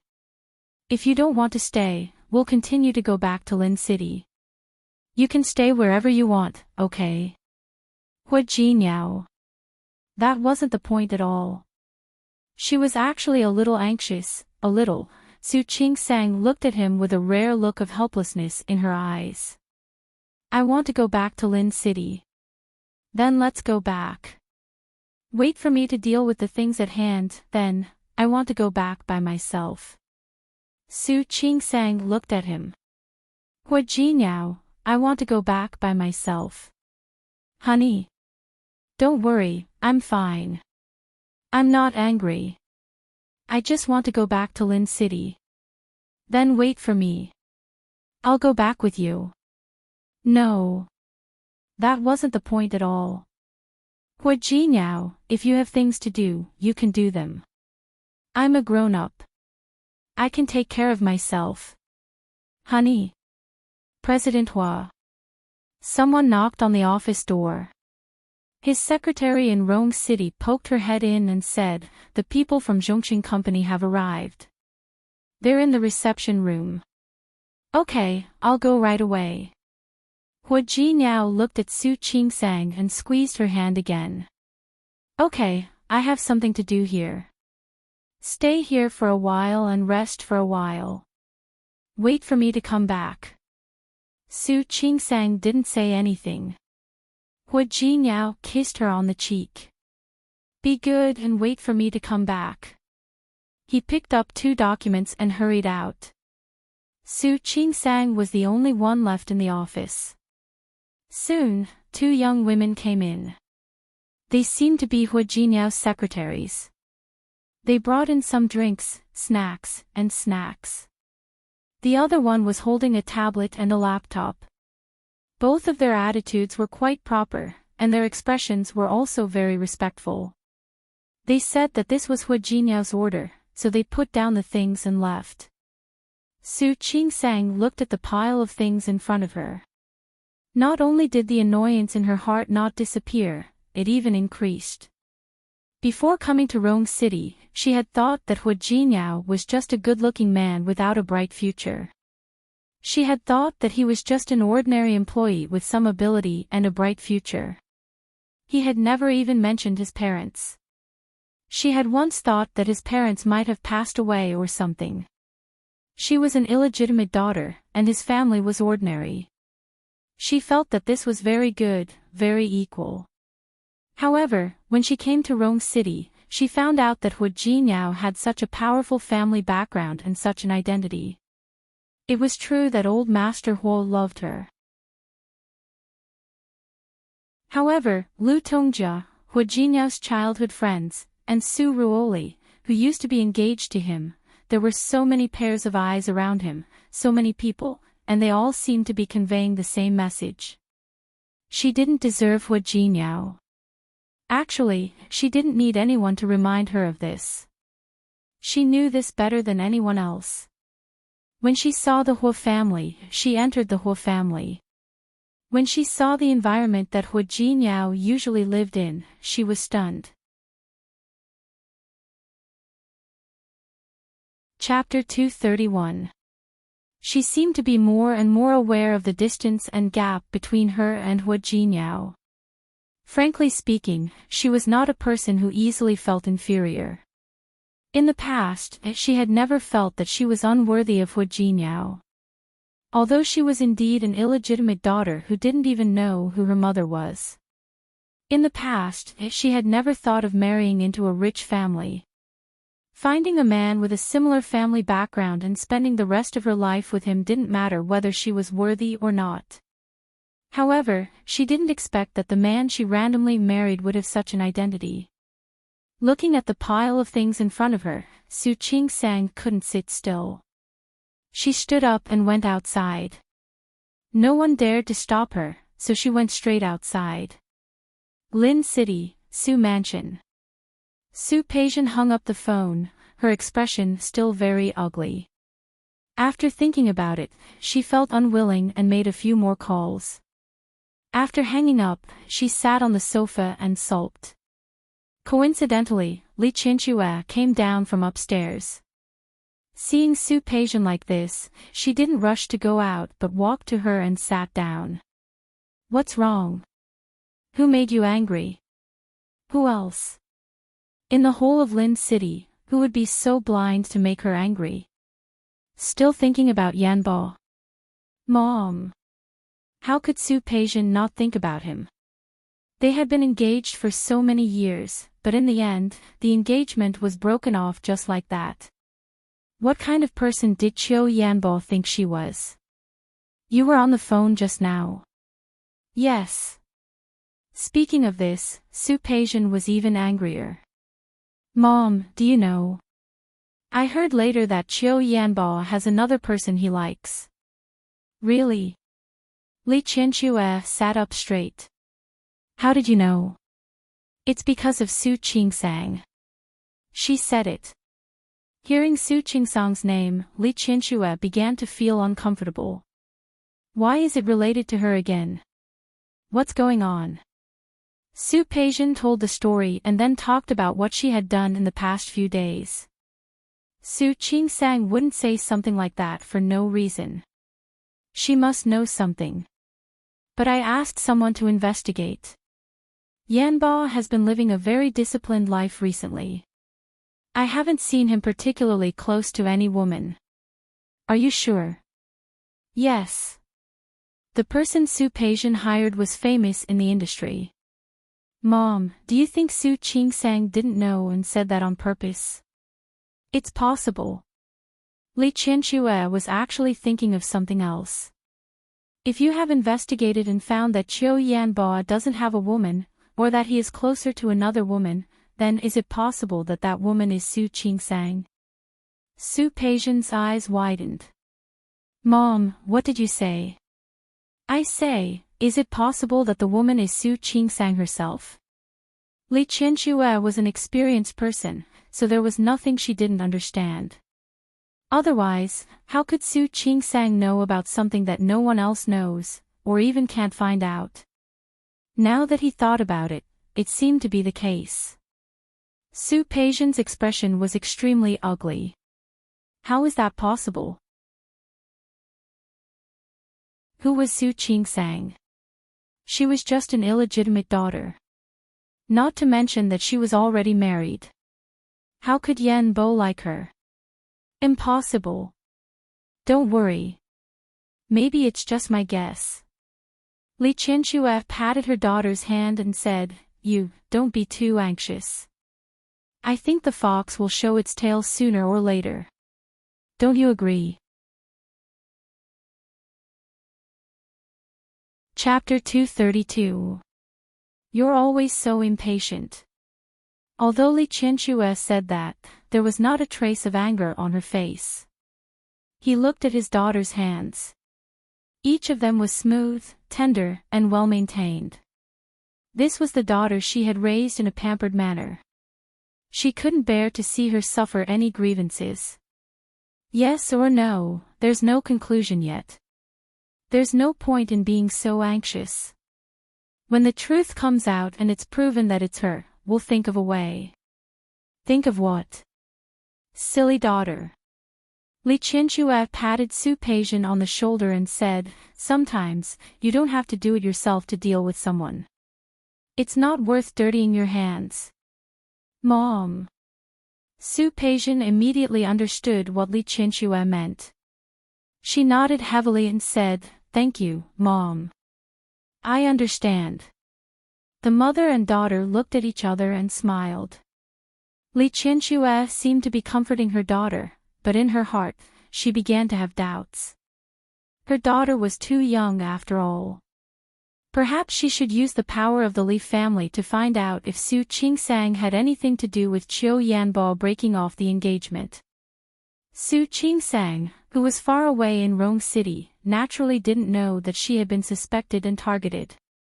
Even if she knew, she couldn't care less. After all, she had just had a disagreement with Wu Jinyao that wasn't really an argument.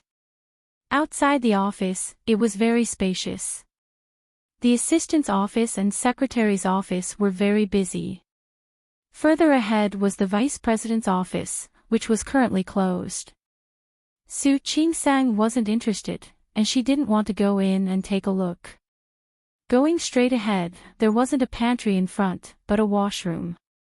Su Qingsang went into the bathroom and chose a cubicle.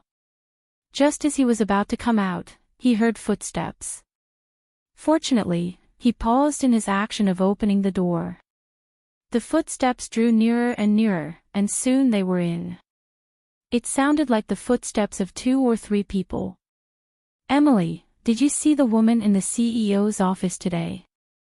"No, I only saw his back." "What's wrong?" "I heard it's Mrs. Hua." "How is this possible?" "I didn't hear anything about President Hua getting married." "I don't think so either. But I heard Assistant Yang call her that." "Did you see Vivian bringing tea and drinks in just now?" "I saw them. They prepared a bunch of things. There were even snacks." TSK, the president really dotes on Mrs. Hua. I wonder which family Mrs. Hua is from. After all, ordinary people aren't good enough for our President Hua. That's right. Mrs. Hua must be from a wealthy family. If it's not the Tang family, then it's the Su family or the Qing family. Accompanied by the sound of flushing water, the chatter slowly died down. Then, the footsteps went far away and could no longer be heard. Su Qingsang leaned against the partition. She stared at an unknown spot and fell into deep thought.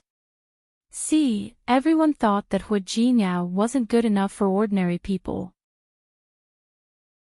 Now that she, an ordinary person, was already mated, what should she do? She found that she really hated this feeling. She touched the phone in her pocket and the wallet on the other side, then walked out of the bathroom and headed straight out. Su Qingsang didn't realize that she was unfamiliar with Rome City until she walked out of the Tianyu Group's building. However, after coming out, he realized that he had no sense of direction at all. Chapter 233. She rubbed her arms with both hands and turned her head back. She could go back like this, but she didn't want to. She took out her phone and found the nearest shopping mall. Su Qingsang went straight there. After walking for a few minutes, the shopping mall was right in front of her. Before Su Qingsang entered, she saw a person running out of the mall. That person ran very fast, and soon, another person followed behind him. The person behind him was a woman. At this time, she was chasing the man in front of her with some difficulty. Catch the thief. The woman was wearing high heels and her footsteps were very slow. She could only keep shouting, "That's a thief. Catch him." Su Qingsang was stunned for a moment. She watched the thief run in her direction, and he was getting closer and closer. Catch the thief. The woman behind her was still shouting. Su Qingsang didn't move at first, but when she saw that the thief was about to run in front of her, she stretched out her foot without thinking. The thief obviously didn't expect Su Qingsang to do this, and he was about to run over. Unexpectedly, he was tripped by Su Qingsang's foot, staggered twice, and fell forward. The thief fell to the ground, and the wallet he had been holding in his hand also flew out at this time. Su Qingsang quickly stepped forward and stepped on his back. The thief was anxious and was eager to get up. How could Su Qingsang give him a chance? She exerted force again. She was wearing a pair of leather boots today. This step was very solid. The thief struggled again. The woman who had been chasing behind him had already run over. She picked up the wallet on the ground, panting. After casually checking it, she seemed to be relieved when she found that it was her own wallet. She was about to thank Su Qingsang. On the other side, an equally enthusiastic crowd had already come over and subdued the thief. A group of people was going to send the thief to the police station, and there happened to be one nearby. Su Qingsang went with them as a witness. The woman thanked Su Qingsang, and the police thanked her again. She was a little embarrassed. She had learned a few self-defense skills before. But they were all showy and useless. She was lucky today, but she was praised by these people to the point that she thought she was a chivalrous woman. He had to catch a thief, record a statement, and be pulled by that woman to thank her. It took Su Qingsang quite a while to convince the woman to give her a reward and treat her to a meal. After all the work was done, Su Qingsang walked out of the police station and finally felt cold again. She didn't want to buy any more clothes. He took out his phone to check the time. There were more than 30 missed calls. They were all from Hu Jinyao. Su Qingsang was stunned for a moment, then realized that she had accidentally pressed the mute button. No wonder she didn't hear it. She called Hu Jinyao back. His voice sounded eager. "Honey, where are you?" Half an hour later, Hu Jinyao saw Su Qingsang in front of him again. Without saying a word, he hugged her. "Where did you go? Do you know you scared me to death? I thought you went back to Lin City." It was okay to return to Lin City, but he was afraid. Chapter 234. How is that possible? Su Qingsang tried to hide her fear for Hu Jinyao. "I just got bored in there, so I wanted to come out for some fresh air." "Come out for some fresh air? Why didn't you answer my call?" Hu Jinyao almost called the police. "Do you know how worried I was about you?" "Sorry, I accidentally muted my phone. It wasn't on purpose. It was really an accident." Looking at the calm look on her face, Hu Jinyao couldn't help but pinch her cheek. "Don't do that again." "Okay, I'm fine now, aren't I?" She rushed to Tianyu as soon as she received Hu Jinyao's call. Hu Jinyao looked at her and restrained himself from pinching her face. He took her hand and led her into the building. "I still have some work to do.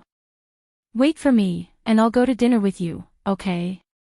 "Okay. Next time you go out, you must tell me. You're not familiar with this place. I'll be worried about you, you know." "Okay." Su Qingsang didn't argue with Hu Jinyao about these things. In fact, she just wanted to relax. Who knew that those things would happen? Wife. After entering the elevator, Hu Jinyao suddenly put his arms around her waist. "Are you angry?" "Angry? Why would I be angry?" "Because of going back to Lin City." Hu Jinyao looked into her eyes. In fact, he wanted to know if she really didn't want to stay. "I'm not angry." Su Qingsang really wasn't angry. She was just a little bored. "You said you're not angry." Hu Jinyao pinched her cheek. "Look at your face. Your whole face is showing me that I'm unhappy, I'm very unhappy, and you've made me angry." "No way." Su Qingsang was amused by him. "What nonsense are you talking about?" "No way. Look at your face." Hu Jinyao turned her face to look at the mirror wall. There was an amber mirror on the bright elevator wall. Su Qingsang looked at it and saw Hu Jinyao's face in the mirror. She turned around and looked at him.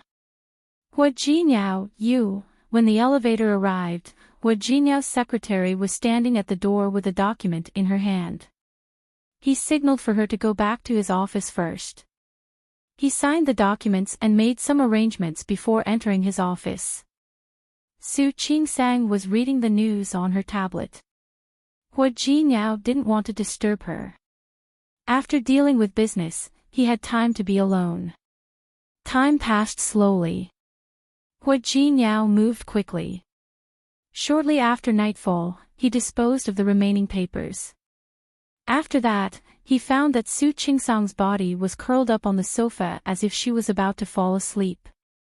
Hua Jinyao sat down on the sofa. As soon as his hand touched Su Qingsang's face, she woke up. Su Qingsang yawned, rubbed her cheek against his palm, and asked, "Are you done?"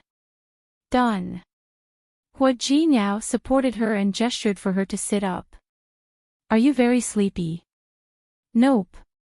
I'm not sleepy." He was just a little bored waiting. "Can we go now?" "Yes."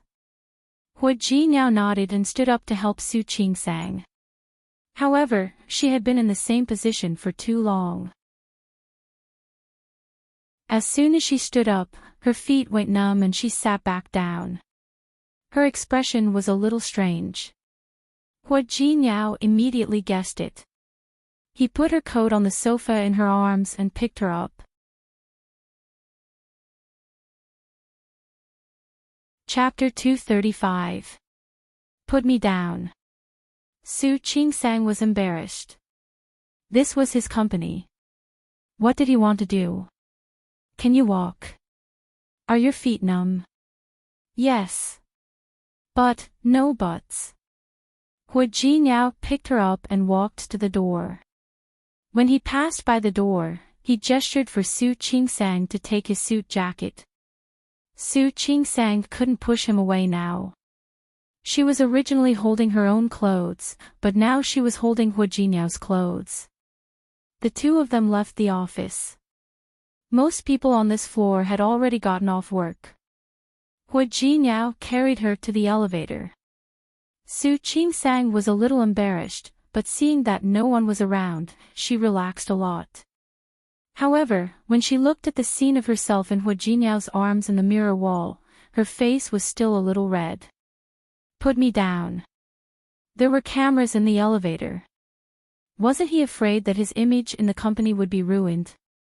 No. You're my wife. What's wrong with me holding you? How could Hua Jinyao not know there were cameras? So what? He and Su Qingsang were a serious husband and wife. Besides, he could get someone to take out the video tomorrow. Thinking of this, he became a little bolder. He looked at Su Qingsang's red lips and kissed her. Not only do I want to hold you, but I also want to kiss you. Hua Jinyao. Wasn't he enough? Where did he think he was? Hua Jinyao liked to see her like this. She pouted her lips slightly, and her face was a little angry and a little coquettish. What's wrong with me? Ha! Tell me. As he spoke, he kissed her again. Su Qingsang's face became redder, and she felt more uncomfortable. Hua Jinyao, put me down. She called him by his full name again. Hua Jinyao had long noticed that when Su Qingsang called him, it was always Hua Jinyao. She didn't seem to have called him wife even once. Or Jinyao. Not in bed. He often used tricks on her. Hua Jinyao suddenly put his face next to Su Qingsang's cheek. He pressed his forehead against hers and looked into her eyes. The two of them breathed in the same breath, and the atmosphere was very intimate. How about you call me husband and I'll put you down? Su Qingsang looked at his enlarged face and the faint smile in his eyes. He looked down. Stop messing around. If you don't scream, I'll carry you all the way today. Anyway, she was light. He worked out all year round and had a good body. Carrying her was a piece of cake. Hua Jinyao. Su Qingsang bit her lip and looked at the elevator going lower and lower. Put me down, she said anxiously. You're calling me dear husband, aren't you? I'll put you down right away. What do you think? Su Qingsang's face was burning. She was too embarrassed to call him that. Don't mess around. Hu Jinyao clicked his tongue and said, it seems that you enjoy my embrace more. Since that's the case, just keep hugging it. Su Qingsang was very embarrassed. It was okay to be in the elevator. The elevator was about to reach the underground parking lot. If someone saw it, the elevator arrived and the door was about to open. Hu Jinyao moved closer. Hurry up and call. Su Qingsang bit her lip and was about to say something when the door opened and someone happened to be standing outside. Su Qingsang was shocked. The voice that was about to come out stopped there. The person standing at the door was none other than Hui Yifan. He held the car key in his hand and seemed to be planning to go upstairs. Chapter 236. Hu Jinyao, who always suppressed him in the company's board of directors and was never polite to him in private meetings, was hugging his new wife intimately. The two of them seemed to be planning to do something amazing. Realizing this, Hui Yifan raised the corners of his mouth with a playful expression on his face. Big brother, you're in a good mood. Did you just work overtime? He emphasized the word overtime. The meaning was obvious. Hu Jinyao was quite calm. Even if Hui Yifan saw it, he didn't intend to let go of Su Qingsang. Su Qingsang was very embarrassed. She gestured for him to let go of her several times, but he didn't move. She couldn't help but pat his back again. Hu Jinyao just looked at Hui Yifan as if he didn't see it. Yes. I just finished working overtime. I haven't been here for a few days, and there's been a lot of work in the company. Really? I thought that Big Brother had always handled the company with ease. Who knew that there would be times when you have to work overtime? Hui Yifan nodded, looking as if he understood and didn't need to explain. Of course it's easy for me to handle it. But aren't you already off work? What are you doing? I forgot something upstairs. I'm going to get it now. Hui Yifan spread his hands. I'm just an idler. I can't compare to you working overtime at this hour. It's all so hard. When he said it was hard, he didn't forget to look at Su Qingsang in Hu Jinyao's arms meaningfully. Wasn't it hard? He didn't come to work for a while, and when he did, he brought his wife to the company. Only Hu Jinyao would be able to do something like this without separating public and private interests, wouldn't he? Su Qingsang chose to pretend to be dead in the face of the two of them arguing. At the same time, she didn't forget to signal Hu Jinyao to let her down. Hu Jinyao only looked at Hui Yifan as if he didn't see her movements. It's my duty. After all, my brother is too useless, so I have to work harder. Don't you think so? Hui Yifan's expression suddenly became ugly. In that case, I can only trouble you to work harder, brother. Of course. After saying that, Hu Jinyao carried Su Qingsang out. Su Qingsang tried several times, but Hu Jinyao didn't let go of her. She was so embarrassed that she buried her face in Hu Jinyao's chest. When Hu Jinyao put her in his car, she covered her face and found that it was burning. It's all your fault. She was almost too ashamed to see anyone now. What happened to me? Hu Jinyao went around to the other side to open the car door. He didn't think he had done anything wrong. Don't worry. He won't dare to say anything. Hu Jinyao. Was this something he was spouting nonsense? After all, she was Hui Yifan's sister-in-law. Now that he saw her like this, it's okay. Hu Jinyao suddenly felt that Su Qingsang's blushing face was really cute, and at the same time, he found it a little funny. Honey, you're a married couple that I've held a marriage certificate with. So what if I hug you? Su Qingsang didn't want to talk to him anymore. Seeing her like this, Hu Jinyao couldn't help but lean over and kiss her on the cheek. Alright, let's go eat.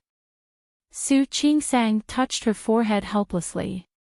Looking out of the window, she suddenly felt that Hu Jinyao becoming the president of Tianyu Group might really be a mistake by the old master. Otherwise, how could this happen? What are you thinking about? Hu Jinyao started the car. Because it was still the evening rush hour, the car was very slow, so he had time to chat with Su Qingsang.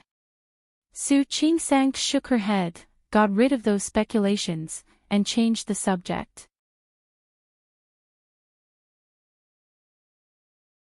Chapter 237. She didn't just dislike him. Just now, she clearly hated him to the point of wanting to go against Hu Jinyao. She recalled that it was the same in the Hu family. She even had a vague feeling that in the entire Hu family, except for old Master Hu, no one else liked Hu Jinyao. Why was that? He was the eldest son, wasn't he? Wasn't that too strange? Su Qingsang sensed that something was wrong, but she couldn't figure out what it was. Hu Jinyao didn't say anything and just focused on driving. Su Qingsang looked at him and wanted to say something, but in the end, she didn't want to ask anymore. It didn't feel good to be disliked by others, especially by one's own family. What do you want to eat tonight? There was a red light ahead. Hu Jinyao glanced at her. She thought for a moment and said, "Let's go home. You've been away for so long. Let's go home and have dinner with Grandpa. Don't always eat out." Hearing this, Hu Jinyao turned around and held her hand. "Are you being filial for me? You don't like it?" "I like it. I like it very much." Hu Jinyao chuckled. In fact, Su Qingsang was a simple person. If others were good to her, she would be good to them. She didn't like the Hu family, but old Master Hu was good to her, so she thought about him. Okay. Let's go home.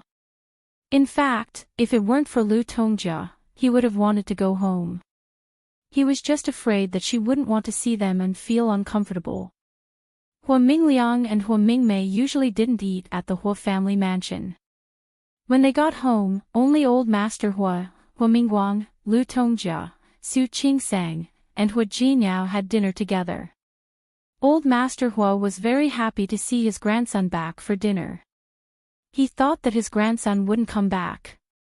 Su Qingsang was happy to see her grandfather so happy, so she sat next to him. Hu Mingguang was a little surprised to see this scene in front of him. This daughter-in-law had some sense. She knew who in this family needed to be pleased the most. Su Qingsang was already hungry. After all, she had helped catch the thief in the afternoon. With Hu Jinyao around, they were able to enjoy the meal quite comfortably. Except for Lu Tongjia's occasional glances.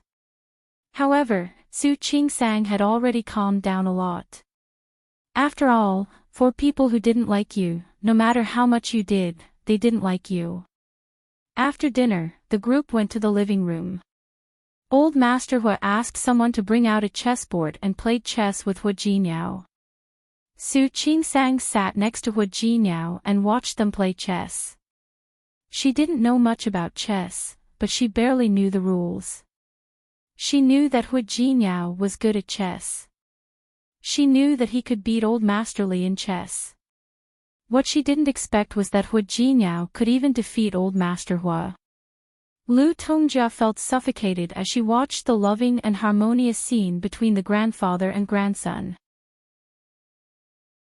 She stood up and was about to leave, but Hu Mingguang held her arm and asked her to sit down.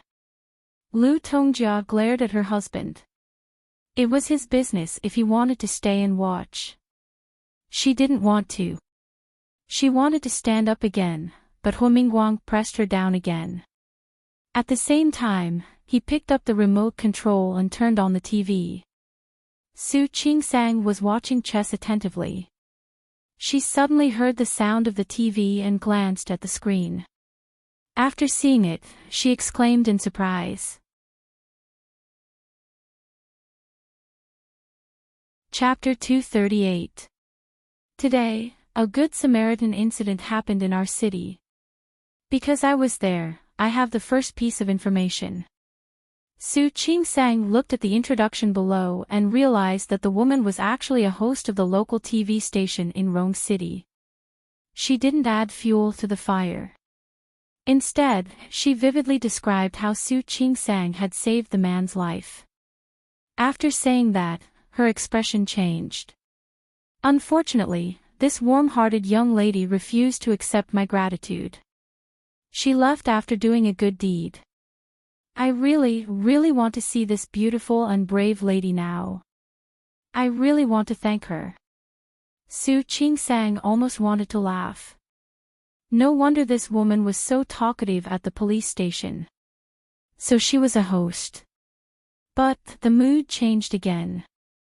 The host smiled brightly and gently moved a finger. I know the name of my benefactor. Su Qing-sang was shocked. Sure enough.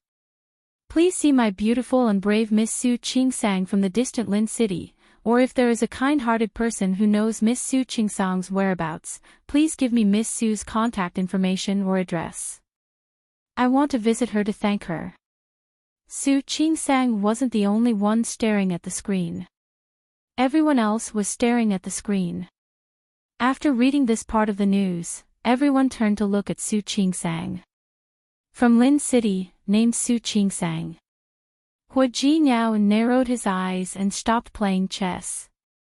Honey, the person she was talking about isn't you, is it? Su Qing-sang smiled a little awkwardly. Would you believe me if I said no? Honey. Hua Jinyao held her hand tightly. I didn't know you were so good at martial arts. Don't listen to that person.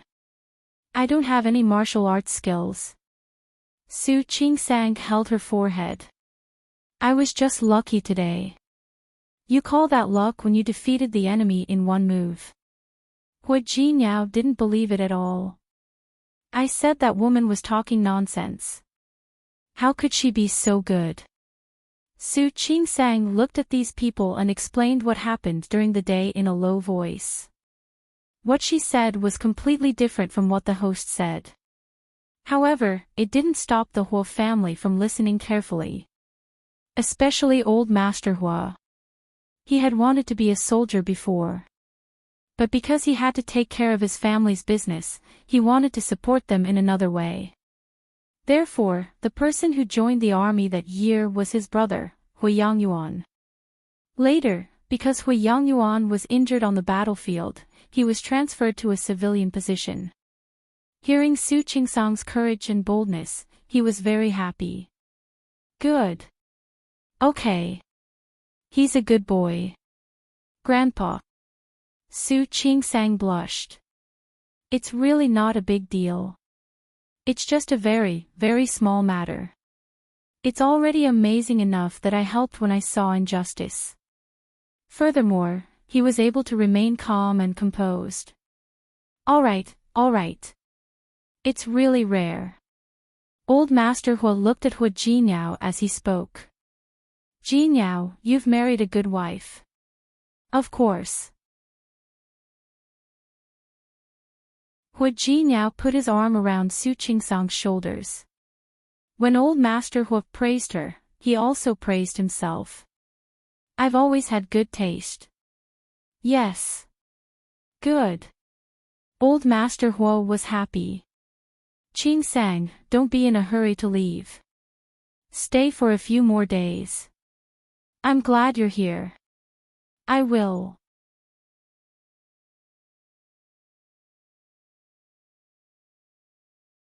In order to make sure that she didn't hear it wrong, she asked the auntie to replay the TV again. Soon, the news was broadcasted again. This time, Sister Xiang heard it clearly. Lin City, Su Qing-sang. Surnamed Su, and with this name. That's right, it can't be wrong. It was her. It had to be her. She still remembered that when she was with that heartless man, they had a wonderful time. She said that she liked the name Chingsang. If she had a daughter in the future, she would call her Chingsang. If she had a son, she would call him Chinghe. Su Chingsang, Su Chingsang. Sister Xiang repeated the name twice in her heart. Chapter 240. Her mind was a little confused, but she was more excited. Countless thoughts kept surging through her mind. Until the auntie called her, "Sister Xiang, why don't you eat? The dishes are going to get cold." When she came back to her senses, Sister Xiang was looking at her with an inquisitive and a little worried gaze. She smiled at the auntie to show that she was fine. This smile stunned the auntie for a moment. She hadn't seen Sister Xiang smile for a long time. Sister Xiang's expression couldn't immediately calm down. She endured it, and the expression on her face slowly returned to normal. "Sister Xiang." The auntie finally couldn't restrain her curiosity. "What do you think of today's dishes?" "Pretty good." "Sister Xiang, you haven't gone out these days. Do you want to go out today? The weather forecast says that it will be sunny these few days, and it will rain in a few days. It will snow in a few days." "Okay. I'll go out for a while." The auntie became more and more frightened. It seemed that Sister Xiang was really going to go out. She hurriedly said, "I'll get the car ready later." "Where are you going?" "I'll accompany you." "Look at you. It's too late now. You'll go out tomorrow." "That's right." The auntie smiled. She focused on eating again. However, she still felt that there was something wrong with Sister Xiang today. Sister Xiang glanced at the screen and thought that she must go out tomorrow. She wanted to find Su Chingsang. She wanted to tell her that she was her mother, and she wanted to tell her that Sister Xiang suddenly stopped eating. She had just found out that Su Chingsang was in Rong City. The excitement of knowing that she was in the same city as her had faded away. She thought of something else. She had once promised that as long as Su Chingsang lived a good life, she would never acknowledge her in this life. She had promised that she would not acknowledge Su Chingsang. Since that was the case, why should she acknowledge her? Her heart sank bit by bit, and Sister Xiang's face returned to its usual gray color. The auntie watched Sister Xiang's expression change and didn't react at all. She had been with Sister Xiang for many years and had long known that Sister Xiang was like this. Gloomy, cold, serious, and not easy to get close to. Sister Xiang's eyes returned to the screen. The program had long been changed. She couldn't even hear that name anymore, let alone that person. Now, what was she going to do? After being pestered by Hu Jinyao for most of the night, Su Chingsang didn't even have the strength to fight back. His hands and feet were weak, and he was too lazy to even move his fingers. She glared at Hu Jinyao, then turned her back to him. She didn't want to look at him at all. Hu Jinyao shamelessly reached out to put his arms around her waist and put his chin on her neck. "Honey, are you angry? Who has the time to be angry with you?" Su Chingsang refused to admit it. She patted his hand and asked him to let go of her. However, such a simple action caused her arm to ache. His anger grew. "Let me go." "I won't. If you don't let go, I'm going to get angry. If I let him go, I'll be discouraged." Hu Jinyao nibbled on her neck as he spoke. "Honey, I can't sleep well without you in my arms." "Nonsense. So you haven't had a good night's sleep for the past 30 years. "Yes." Hu Jinyao said half-truthfully, "Before you married me, before you let me hold you to sleep, I had nightmares every day." Chapter 241. Hua Jinyao didn't speak. Su Qingsang suddenly turned to look at him. Did I get it right? Are you hiding something from me again? How could I? I'm lying in front of you now. How could I hide anything from you? As Hua Jinyao spoke, he put his arm around her waist and pulled her back into his arms. You better not. Su Qingsang didn't like being lied to. She didn't want Hua Jinyao to lie to her again in the future. Honey, I just suddenly realized that I seem to be too merciful. You're still so energetic. Why don't we do it again? No. Her waist was going to break if he did it again. Hua Jinyao, give me a little more. Don't do it again. There was a hint of pleading in her words. Hua Jinyao also knew that he had gone too far just now. He was just joking. All right. If you say no, I won't. Hua Jinyao lowered his head and kissed her on the lips. Honey, go to sleep. Don't disturb me. I'll naturally fall asleep. As she spoke, she didn't forget to pull his hand away. Stay away from me. I really want to sleep. I just want to sleep. Do you hear me? She was really sleepy. Ever since she got together with Hua Jinyao, she felt that she didn't have enough sleep. However, this guy didn't know how to control himself at all. He did it again and again. He wouldn't let her go unless he squeezed out all her energy. He was really too bad. All right, I'll let you sleep. I swear, I promise I won't do anything stupid, okay? Su Qingsang yawned and reluctantly believed him. She was really sleepy. After closing her eyes for a while, she fell asleep. Hua Jinyao watched her fall asleep easily. He tightened his arms and held her in his arms. He fell asleep smelling the faint fragrance of her body. After the two of them had been together for the past few months, they had always been like this. However, he didn't know if what Su Qingsang had said before had some effect. That night, the nightmare that hadn't come for a long time came again. Those familiar scenes that were engraved in his bones replayed over and over again. Hua Jinyao tried his best to get rid of them, but in the end, he could only wake up panting. It was dark in front of him. He reached out his hand to turn on the light. The familiar environment allowed him to relax. The warmth at his side made him turn his face away. His eyes fell on Su Qingsang's face. Was that a guilty conscience? Does it count?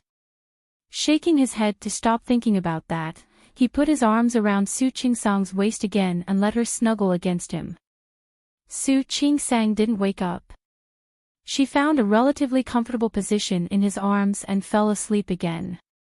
Her breathing was long and balanced, and her cheeks were flushed with a healthy and attractive red. He leaned over and kissed her on the cheek, his gaze gentle. Since he didn't intend to let her know about some things, then he would never let her know. Hugging her waist tightly, he pressed her body closer to his before falling asleep again. This time, the nightmare did not come. It was a dreamless sleep until dawn. Su Qingsang stayed in Rong City for a week. Over the past week, Hua Jinyao had been very busy and had a lot of things to do. She didn't stay idle either. She knew what Hua Jinyao was thinking. He wanted her to have a chance to come to Rong City. She had also seriously considered this matter. It was true that Qing Xianyan's family owned a hospital. They also owned 2 Class 3 Grade A hospitals, but they were both private. The fees weren't low, and there weren't many patients.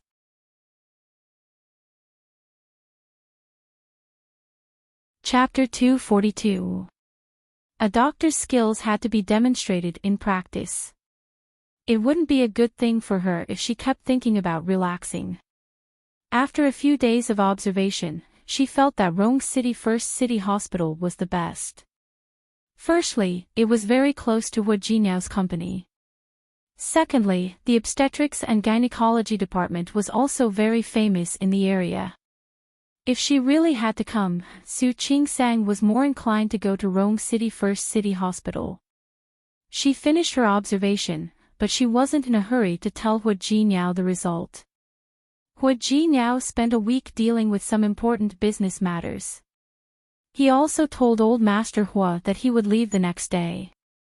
Although Old Master Hua was reluctant, it wasn't like his grandson wouldn't come back. What's more, Su Qingsang might come back with him.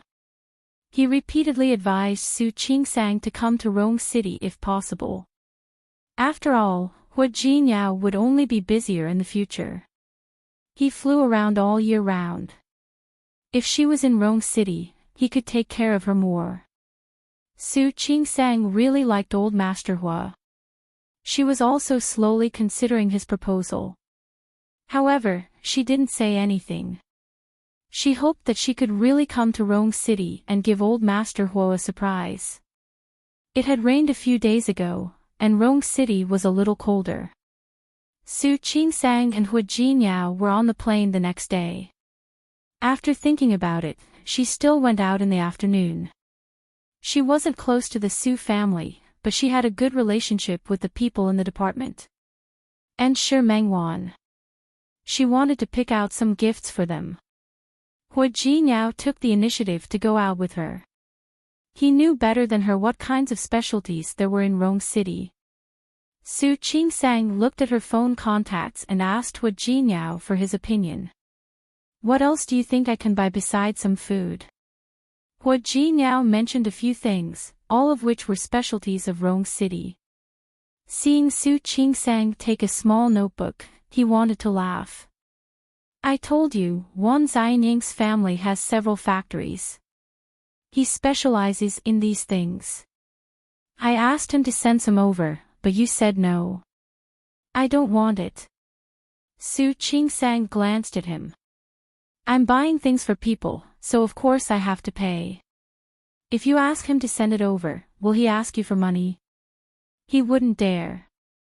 Hua Jinyao chuckled. He wouldn't dare to accept it even if I gave it to him. That's right. Su Qingsang had met northerners before and knew that they were generous. But this was different. Don't worry about it. Just take me to that place. I'll buy it myself. Okay.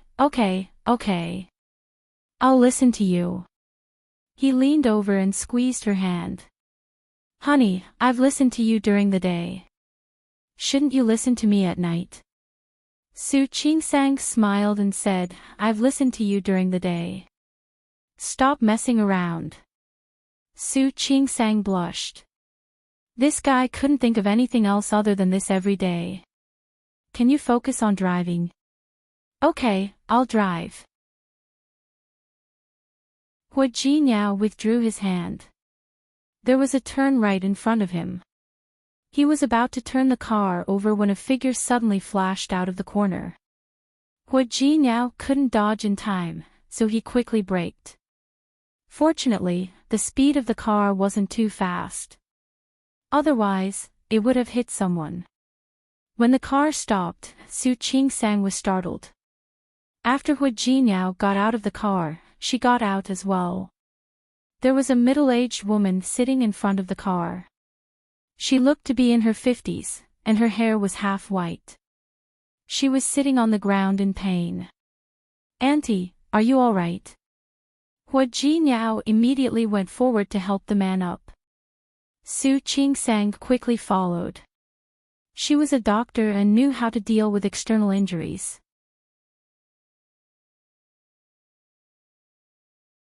Chapter 243. Don't move her. I'll check for her. People at this age were most afraid of bumping into things. It would be bad if something happened to them. Su Qingsang squatted down and said softly to Xiang Kaiping, who was sitting on the ground, Auntie, I'm a doctor. Can you tell me where you hit yourself? Where does it hurt? Can you move your hands and feet? Xiang Kaiping looked at the young woman in front of her. Her face dazzled her for a moment. Like, really like. Perhaps not quite. But she did look like that person. She did not look like herself, but more like that person. She almost didn't need to ask anymore. Just by looking at this face, what else could she not understand? Auntie.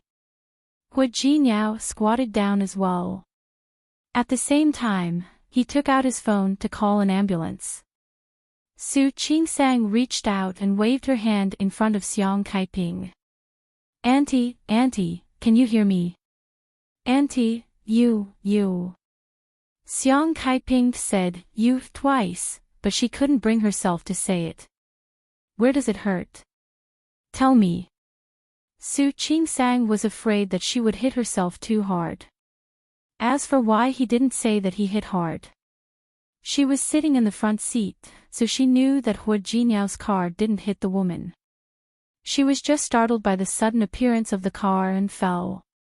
She called out a few times, but the auntie only had a pained expression on her face. She didn't say where she was hurt. Su Qingsang's expression suddenly changed. Was this old auntie here to blackmail her?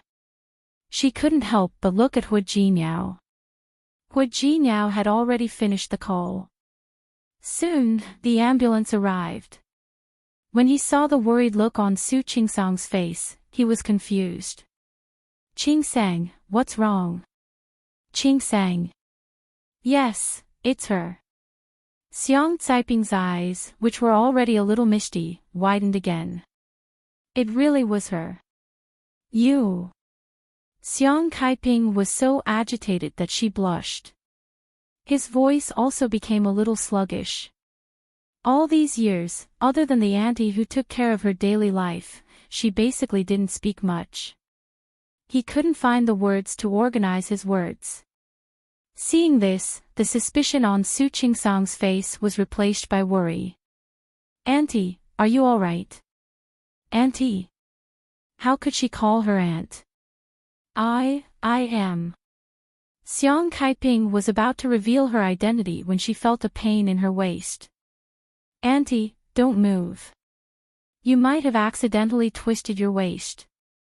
As Su Qingsang spoke, she pressed Xiang Caiping's body down to prevent her from getting up. Xiang Kaiping wanted to say something, but when she saw Hu Jinyao standing there, she couldn't say anything. Hu Jinyao also thought that the woman who suddenly fell to the ground was a scammer. This kind of thing happened too often, especially to someone like him who drove a luxury car. However, even if it was a scam, he was not afraid. However, this woman didn't look like an ordinary scammer. She had been acting very well up until now, and she didn't ask for much compensation. Also, why did she keep staring at Su Qingsang? Do you think it's easier to talk to women? Auntie, bear with it for a while. I'll take a look at your wound and do some emergency treatment. Su Qingsang noticed that the woman had been staring at her. She seemed to be on guard, but it also seemed to be something else. She whispered in a very gentle voice, "Don't worry.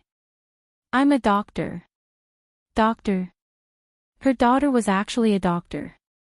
The bitterness in Xiang Caiping's eyes deepened. All these years, she had never seen her daughter. I didn't even know she was a doctor. Good, very good.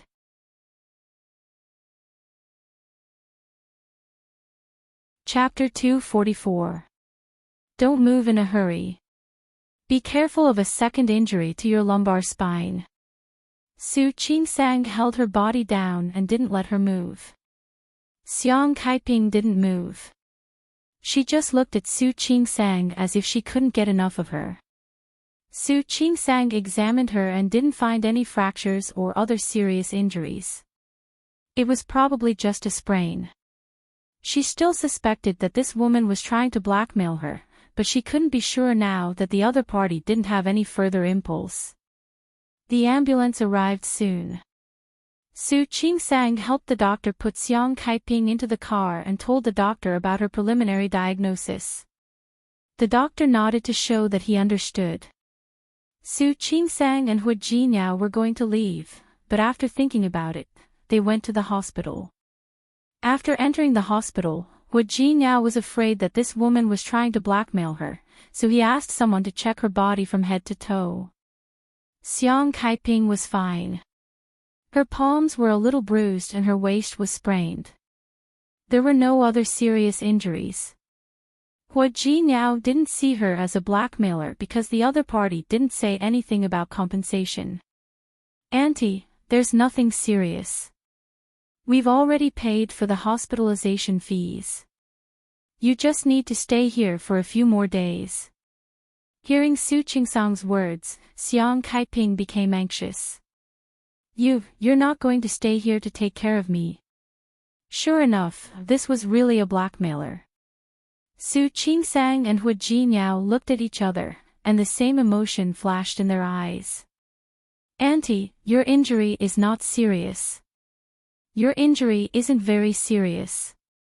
If you want someone to take care of you, I can hire a caregiver for you." I want you to take care of me." Xiang Kaiping held her hand and sounded a little anxious. "I'm afraid that's not possible." Su Qingsang was a little embarrassed. "Auntie, I'm not from Rong City. I'm leaving tomorrow, so I'm sorry. But don't worry, I'll hire a good caregiver to take care of you."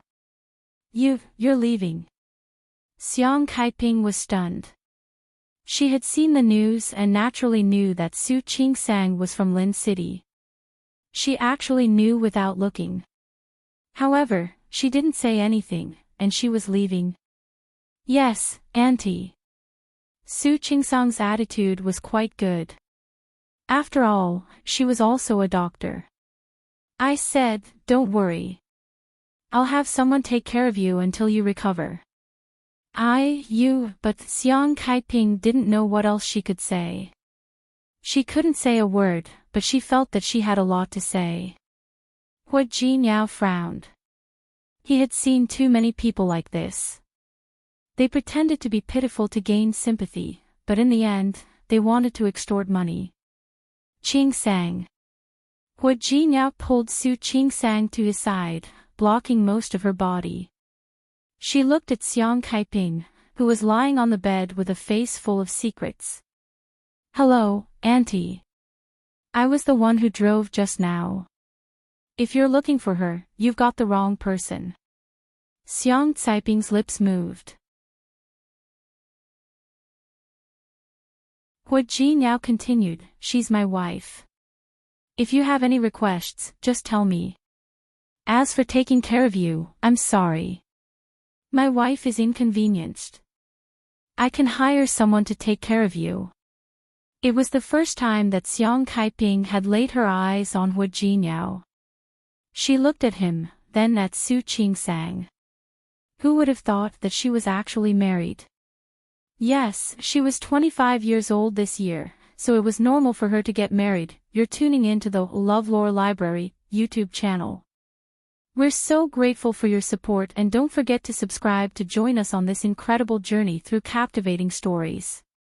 Your generosity through donations truly makes a world of difference, as it's the primary source of revenue that allows me to expand and enhance this channel for you. Thank you from the bottom of my heart for being a part of this adventure.